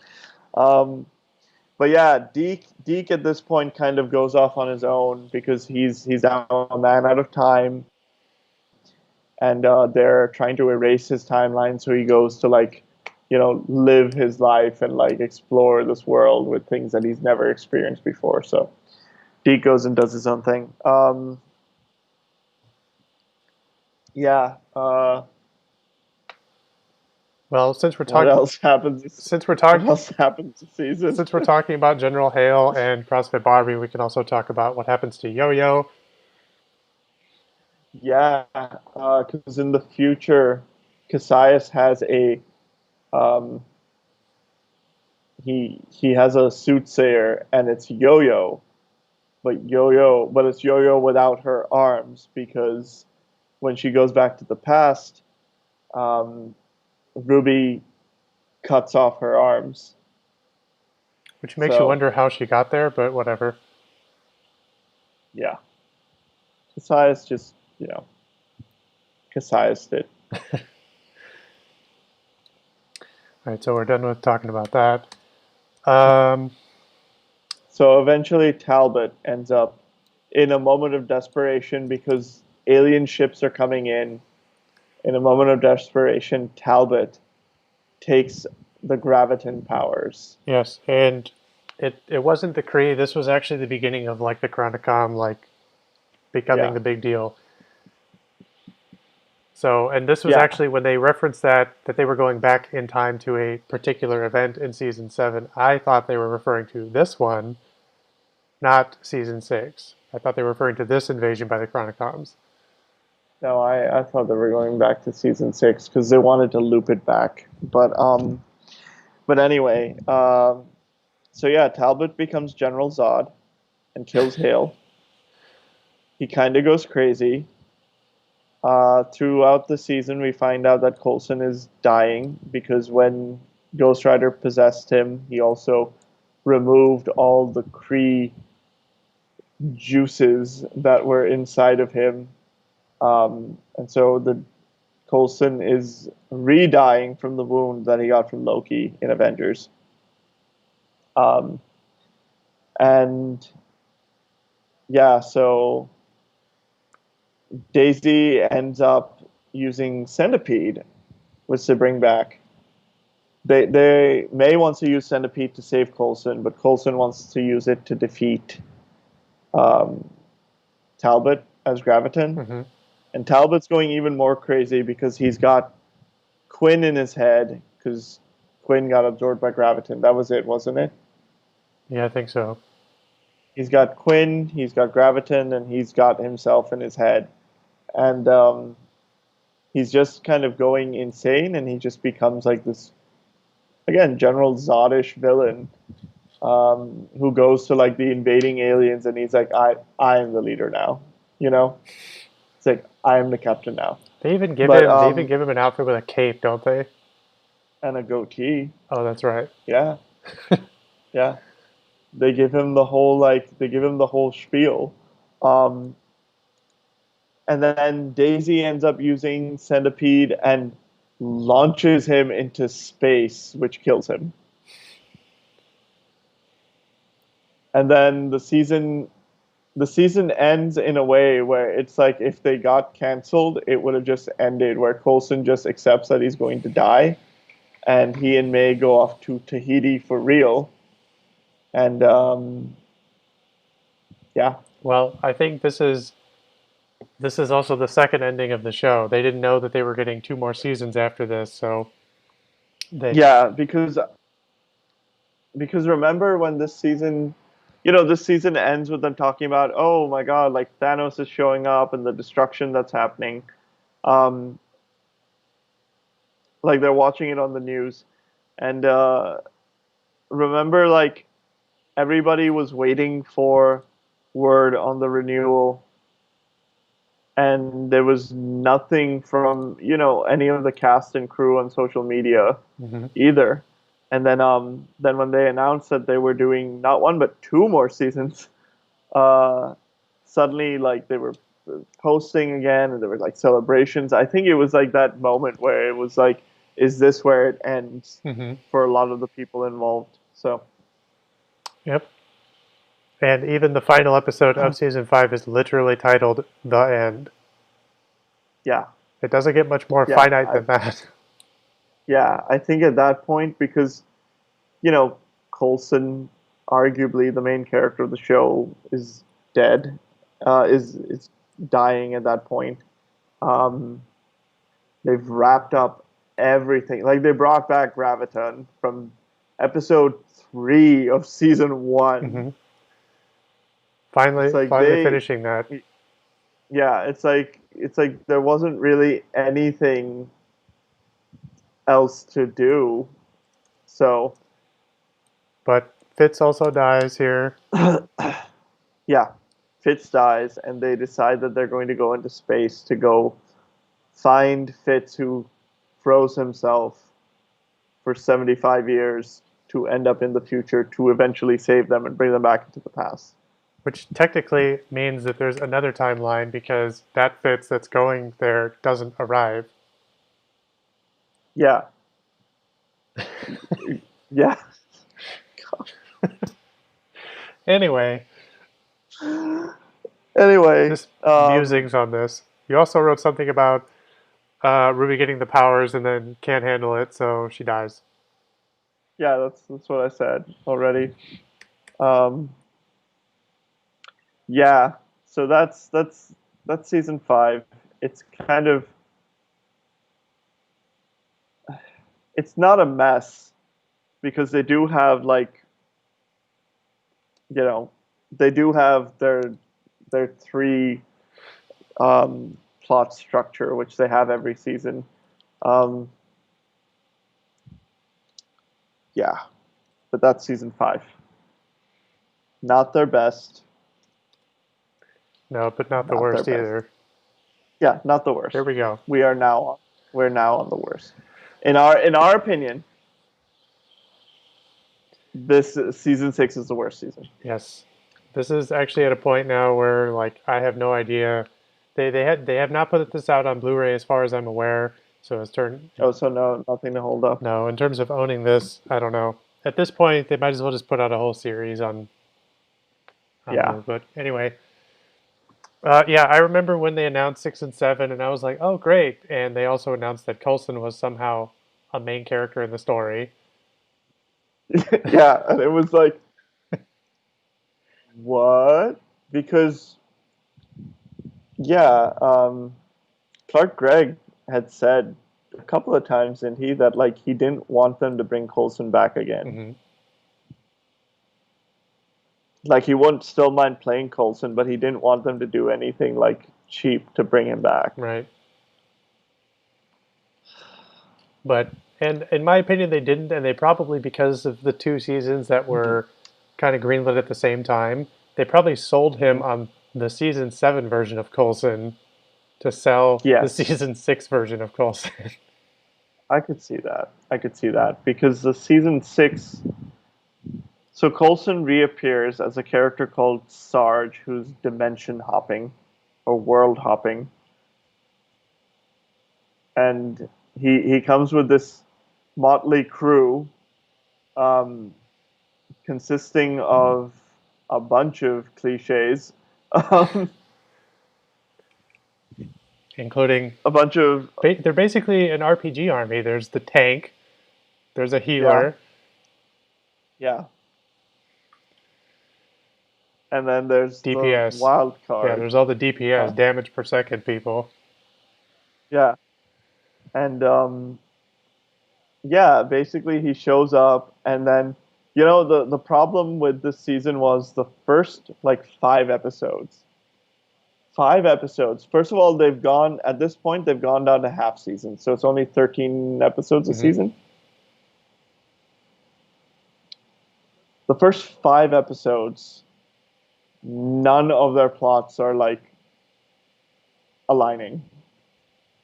It's like all stuff is happening and it's nothing is connecting, and that's a good chunk of your season for like nothing to connect. And it's like you have this one plot where like Oh my God, Coulson's back, and then May is obsessed with it.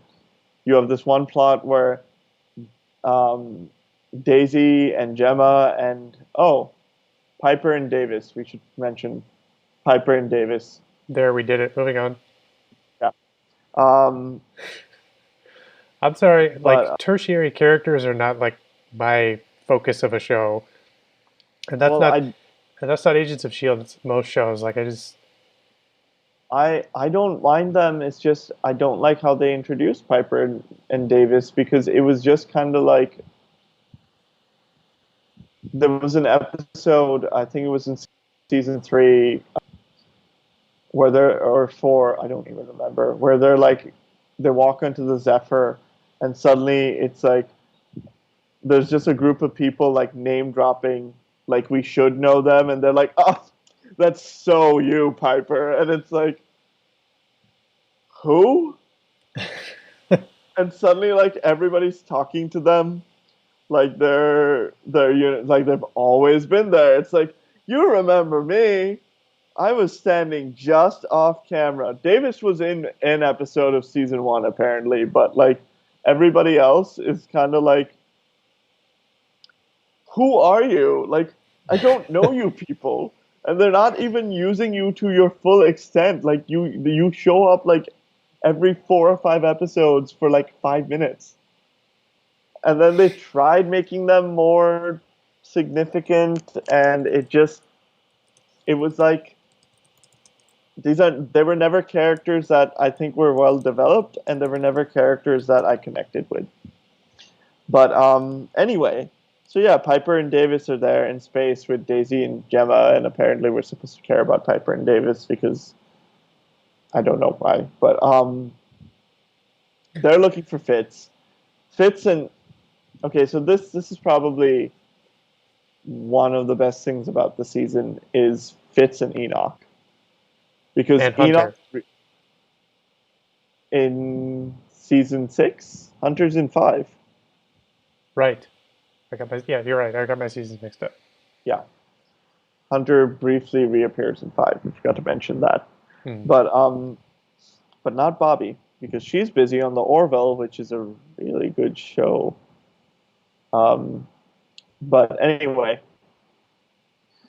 so yeah, Enoch really comes in. This is where he really comes into his own because this is when he becomes Fitz's best friend, and he loves saying that. And I, God, I love that about Enoch. But yeah, so you have Fitz and Enoch, which is its own thing. You have Gemma and Daisy, which is its own thing. You have May and this fake faux Coulson, whatever Coulson, that's its own thing. And then you have Mac, who Mac, you and I talked about this. I don't know if you felt this way, but like I always wanted Mac to become the director of S.h.i.e.L.D., and he did become the director of S.h.i.e.L.D. That made me very happy. Hmm. I would agree. Yeah, because Mac, out of all the characters, he deserved to be the director of S.h.i.E.L.D. But Hmm.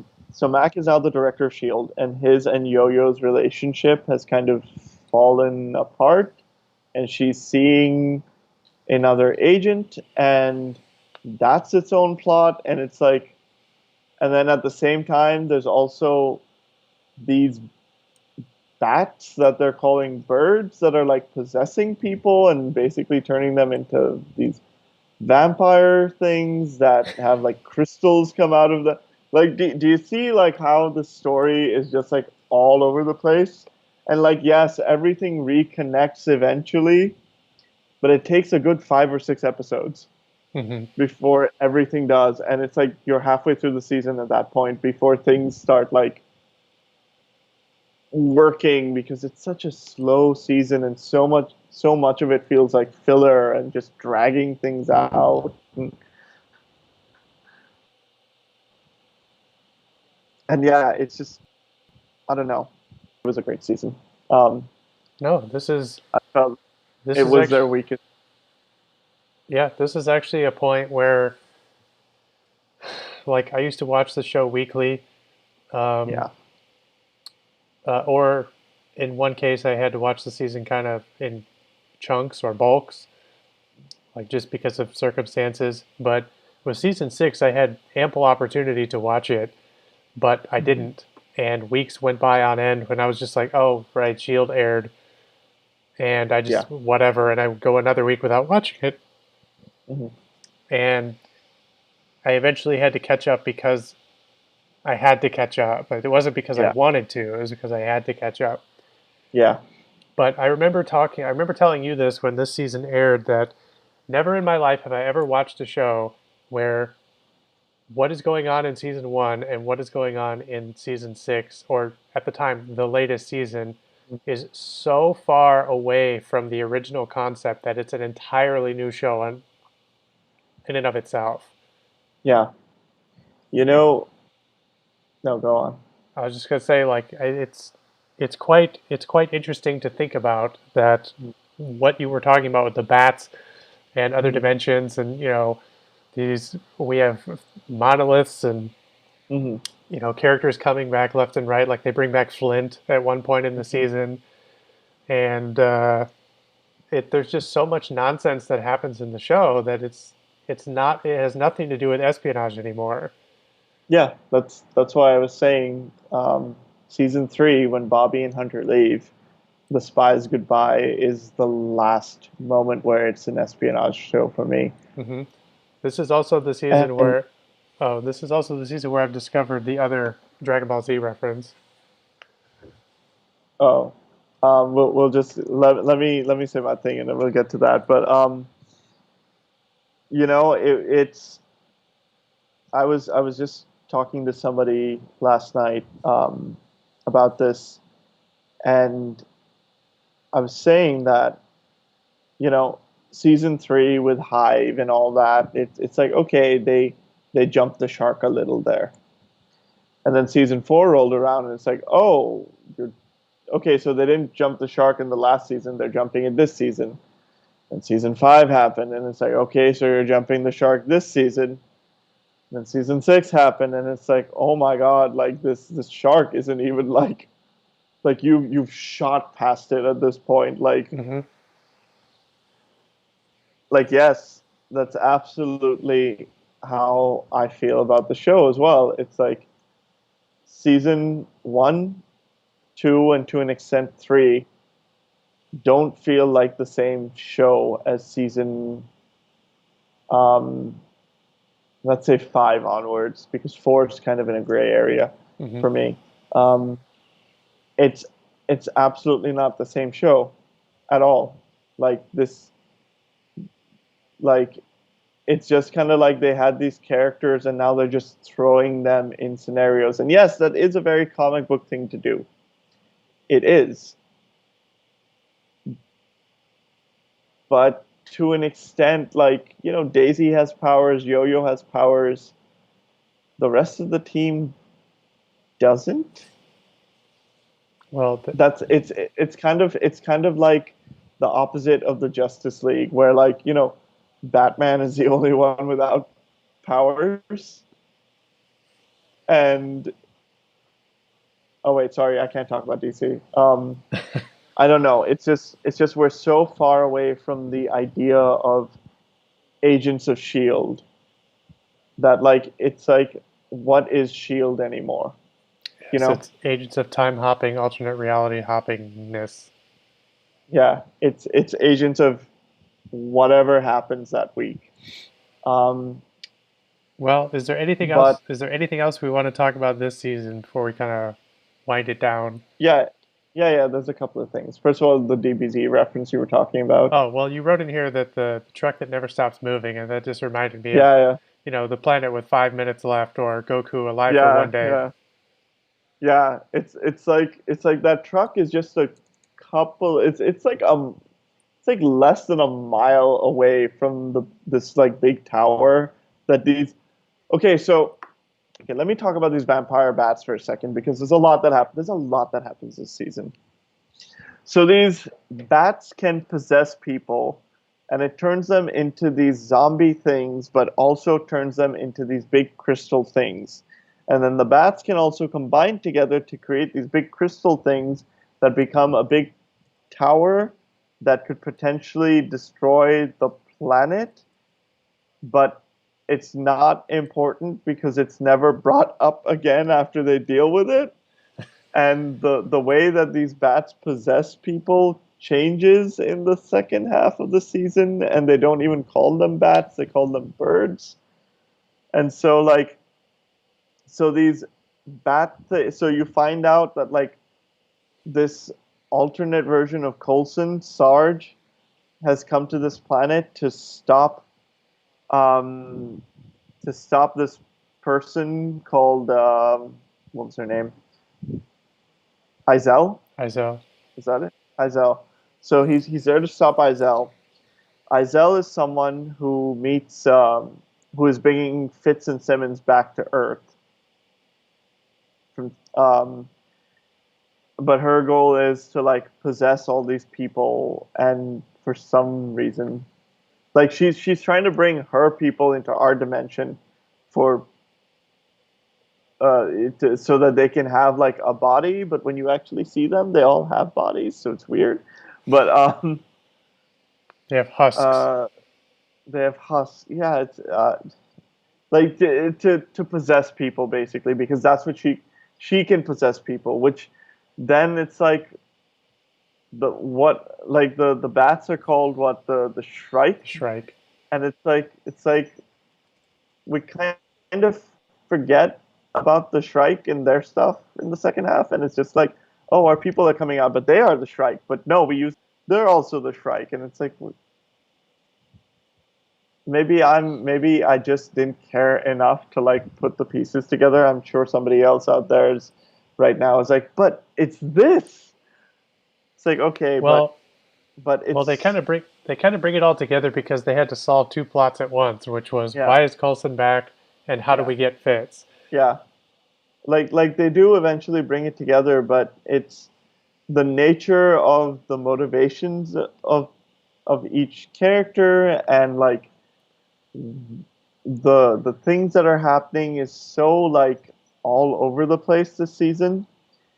And then at the end they recreate the monoliths, and you find out that like Sarge, you, you find out that like when Coulson destroyed the monoliths, they created a clone version of Coulson on another planet in another dimension because reasons. And then the creature that Sarge was needed a body, so he took Coulson's body. So it's not actually Coulson, but for some reason it has Coulson's memories as well that are affecting the Sarge character. And Izel is trying to like bring the rest of their people in to Earth to start possessing people. And she wants to do it using the monoliths.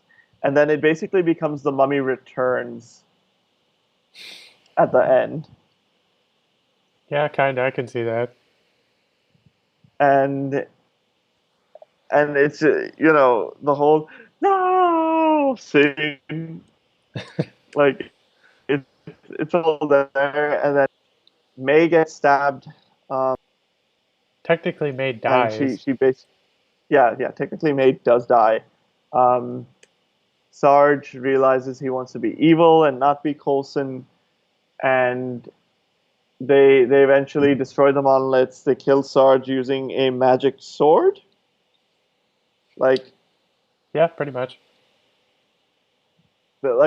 they went from using like all this Sarge's like crew was using a lot of technology to like beat these things, and then by the end of the season it's just magic. you know so Welcome to it's Fantasyland. yeah, it's like the season couldn't figure out what it was supposed to be. And there's especially one shot in the season where Isabelle goes out, and she basically has this moment where she's like, "Fly, fly, my pretties," but she just kind of goes, "Fly," and you can tell that that shot was probably like at the end of the day, nobody cared.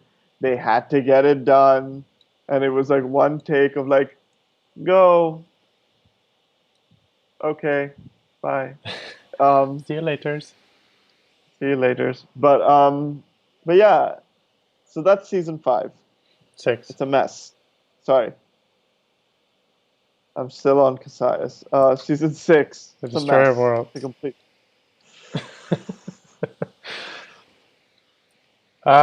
No, I mean, we talked about this earlier. Like, season 6 felt like they knew what they wanted to do with season 7, and season 7 was probably originally going to be season 6 to some degree.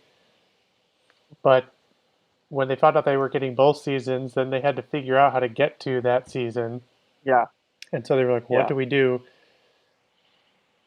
This, which is like, yeah.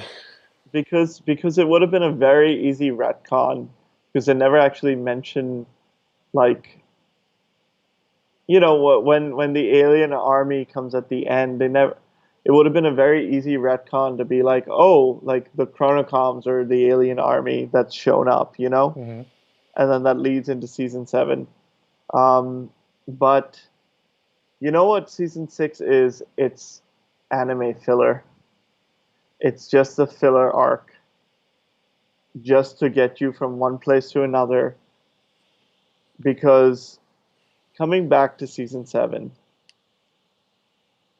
having I caught up to 6 as 7 was like I said, in the last month, so 7 was already airing, mhm, and so I watched them all basically in a span of like 4 days.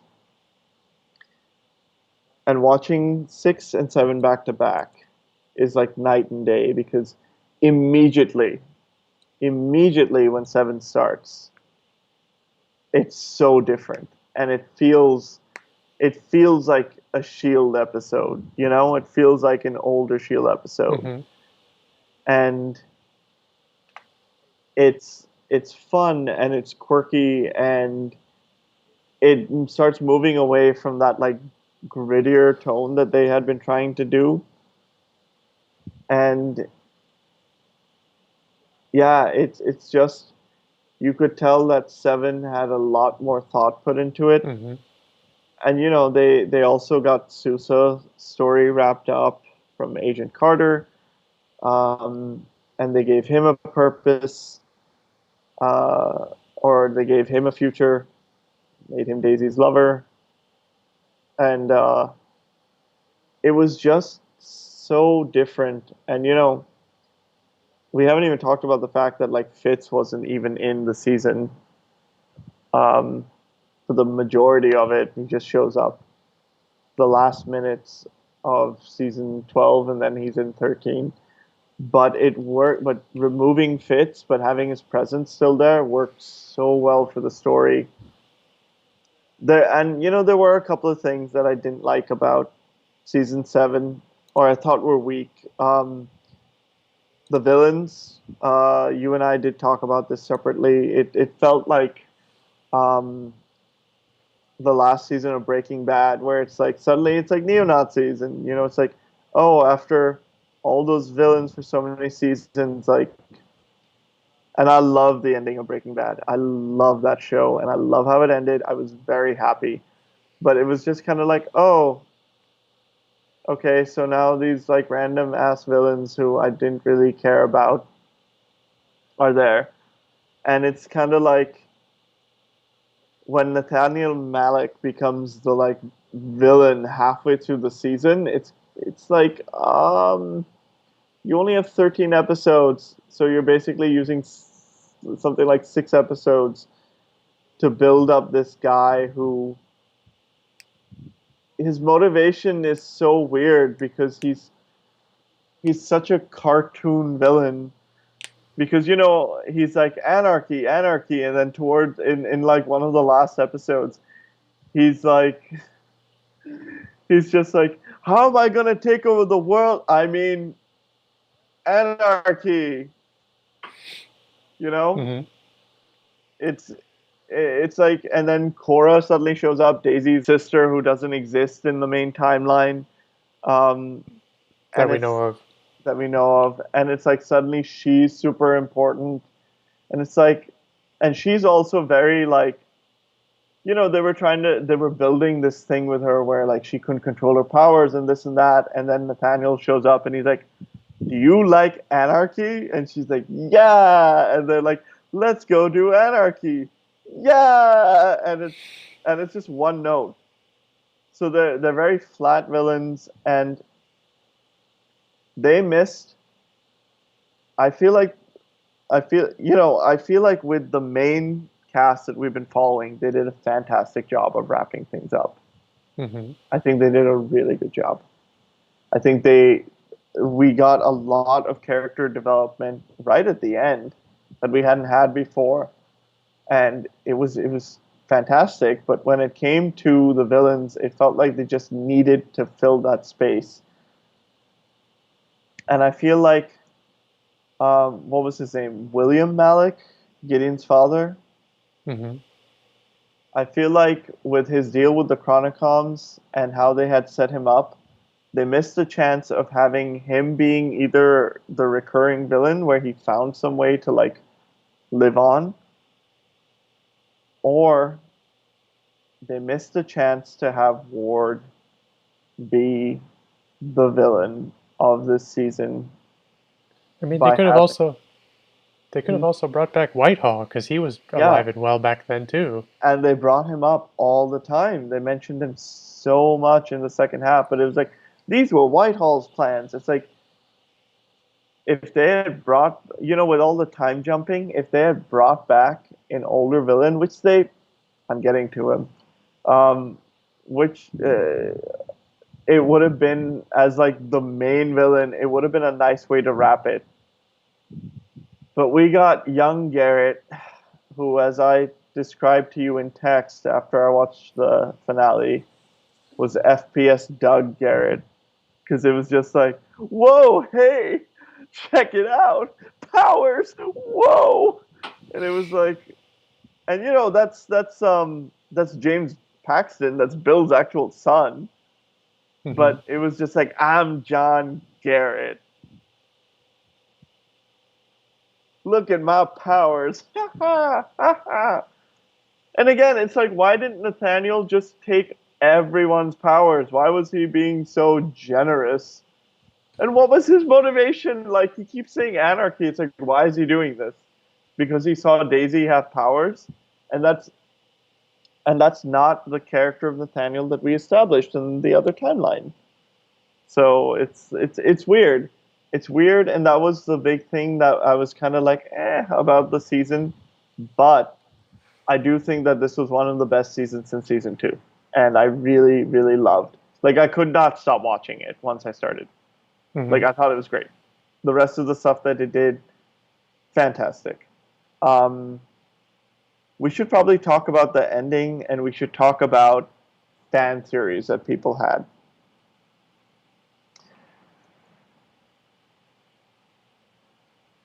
Hello. Yes. Yes. I thought you were going to continue talking. No, I'm sorry. I'm sorry. This on your end. Oh I've yeah. given my Well, rant. I've given my rant about the villains of the season. Okay, so the ending we and did the talk about the ending a little bit at the beginning of the stream. yeah. Um, I mean, yes, a lot of both of these topics go hand in hand because we're currently in the middle of the great pause of the Mhm. MCU The great pause. Yeah, because the great drought. Phase 3 is over, Phase 4 has yet to begin, Mhm. and so people are rampant and scavenging for all sorts of like Yeah, information to see where the story's going to go next on all fronts, like television, movies, whatever. So there was a lot of theories, or even a lot of leaks about what was going to happen in the finale and how it was going to end. Uh, in my opinion, none of those really paid off. It was just people either speculating or just what they wished, armchair writers, as it were, yeah, yeah. None because of the leaks happened. Um, I mean, some of the stuff they said did, but I'm talking about the ending stuff specifically. yeah, no, you're right. And it's weird because a lot of the things that the show ended with the characters completely spread out, Hmm. doing all sorts of things in a timeline where Shield is up and running, which Hmm. is not what's going on in the movies, but Yeah. whatever. Uh, And Mac is suddenly Nick Fury. budget Nick Fury. Well, he's wearing his outfit. It's like Lando wearing Han's outfit in at the end of Empire. It's weird, but anyway, Well, with the characters being so spread out, it's kind of got the same feeling as the end of season 4, where it's like we're giving you a specific type of ending. We could pick it up if we wanted to, like if somebody decided to yeah. give them an eighth season, or if the way that the MCU is being run now, like Hmm. whether or not any of these characters or plot lines or whatever get picked up in other things. Hmm. I'm not saying the movies, but just other things Yeah. that the characters are kind of out there doing their own thing, and so they have options. Yeah. But it's also a little, I guess, anticlimactic, but it is what it is. Yeah. Yeah, I would say anticlimactic is a good word. There were, I never thought that any of these would happen, but there were fan theories that like they'll suddenly end up in the battle at Endgame and you'll see like their side of it, or like an Avenger was going to show up or Fury was going to show up, and it was all speculation. And I knew at this point in my head with this show, it's just like that's not going to happen. And some of these faults I can't blame the showrunners. You can't blame anybody on the show because they did the best with what they had. Hmm. You know, they weren't given the information of what was happening in the films most of the time. When they were, it was just kind of like, oh yeah, you're doing this. Okay, sure, do what you want, but we're doing this, and that affects you in a big way. And so it was they were constantly fighting the tide, and I think that's why it's such an important show at the end of the day, because it's the end of an era. It's the end of this like experiment with like how we're going to do superhero TV show to movie tie-ins, and it was the first Marvel TV series, and it also ends there of Marvel TV. Um, Unless you count, what's it called? That's supposed to be coming out, Hellstrom, Hellstrom, which Jeff which Loeb's name is on doesn't it. his name is on it, but we'll see how it connects. But yeah, it began and ended that like period of like pre Disney Plus, pre Marvel Studios taking over the TV stuff, Marvel TV, and it's the little show that could.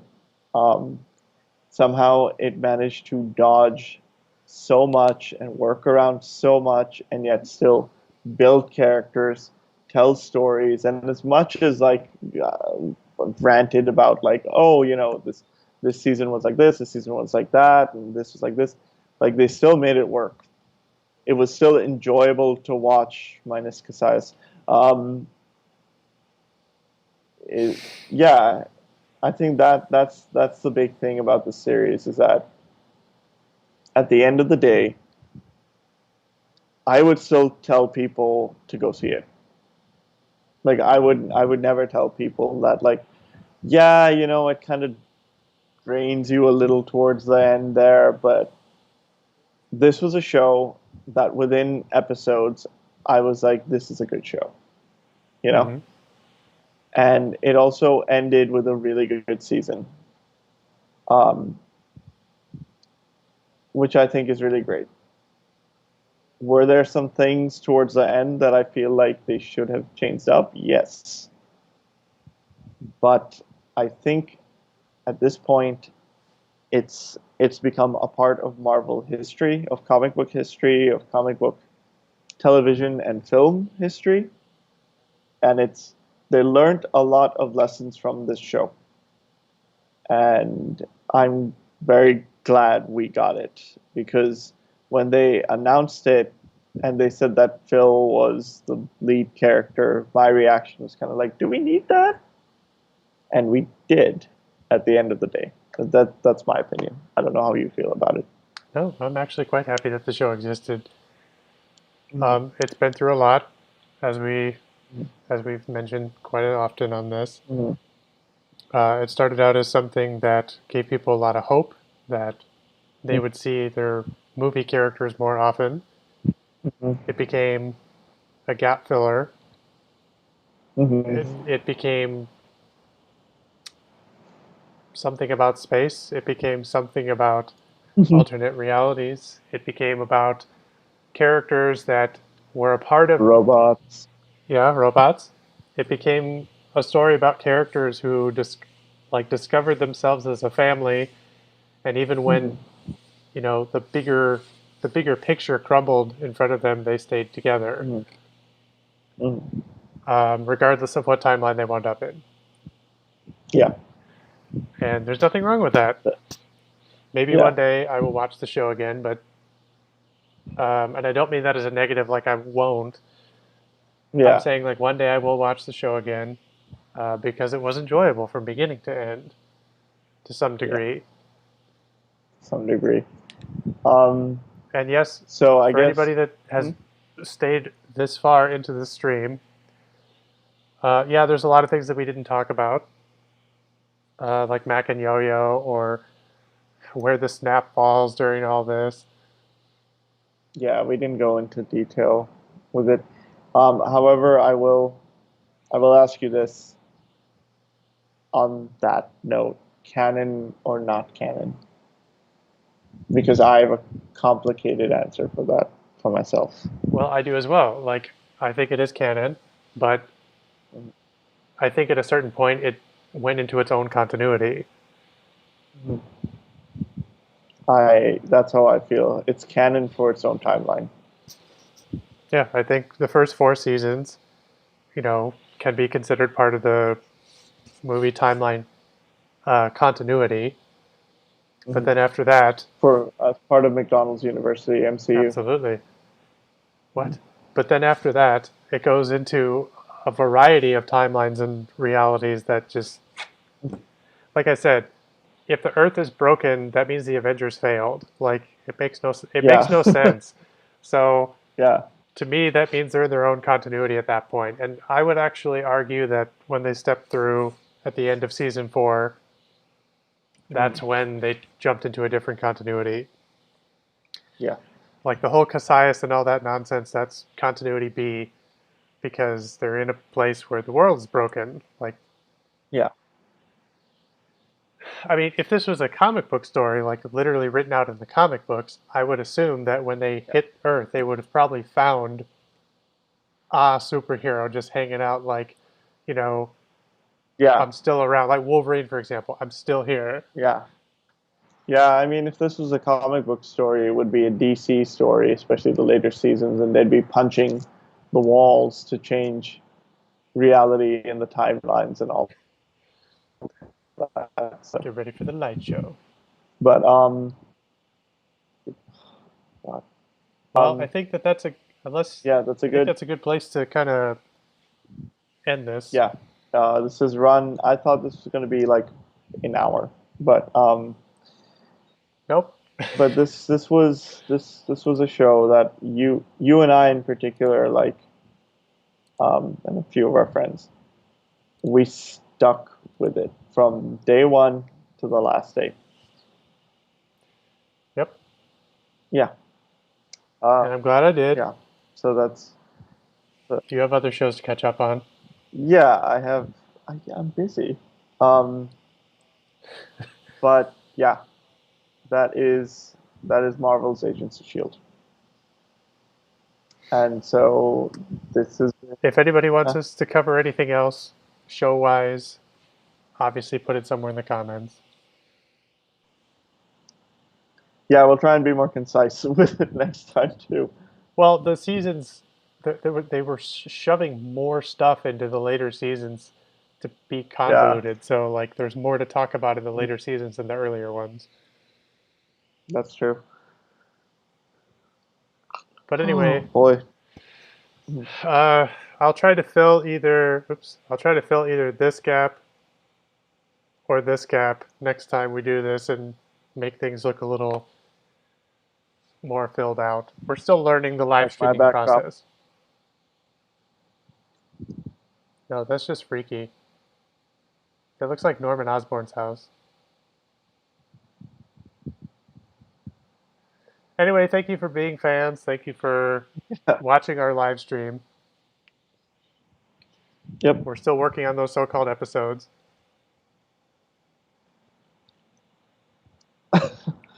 But Yeah. All right. So this was the Fortress of Darkness, Agents of S.h.i.e.L.D. retrospective, and thank you for watching. yep, thank you very much. We will see you later. Get rid of him. Get rid of him. Just close the stream. Close the stream. Send it.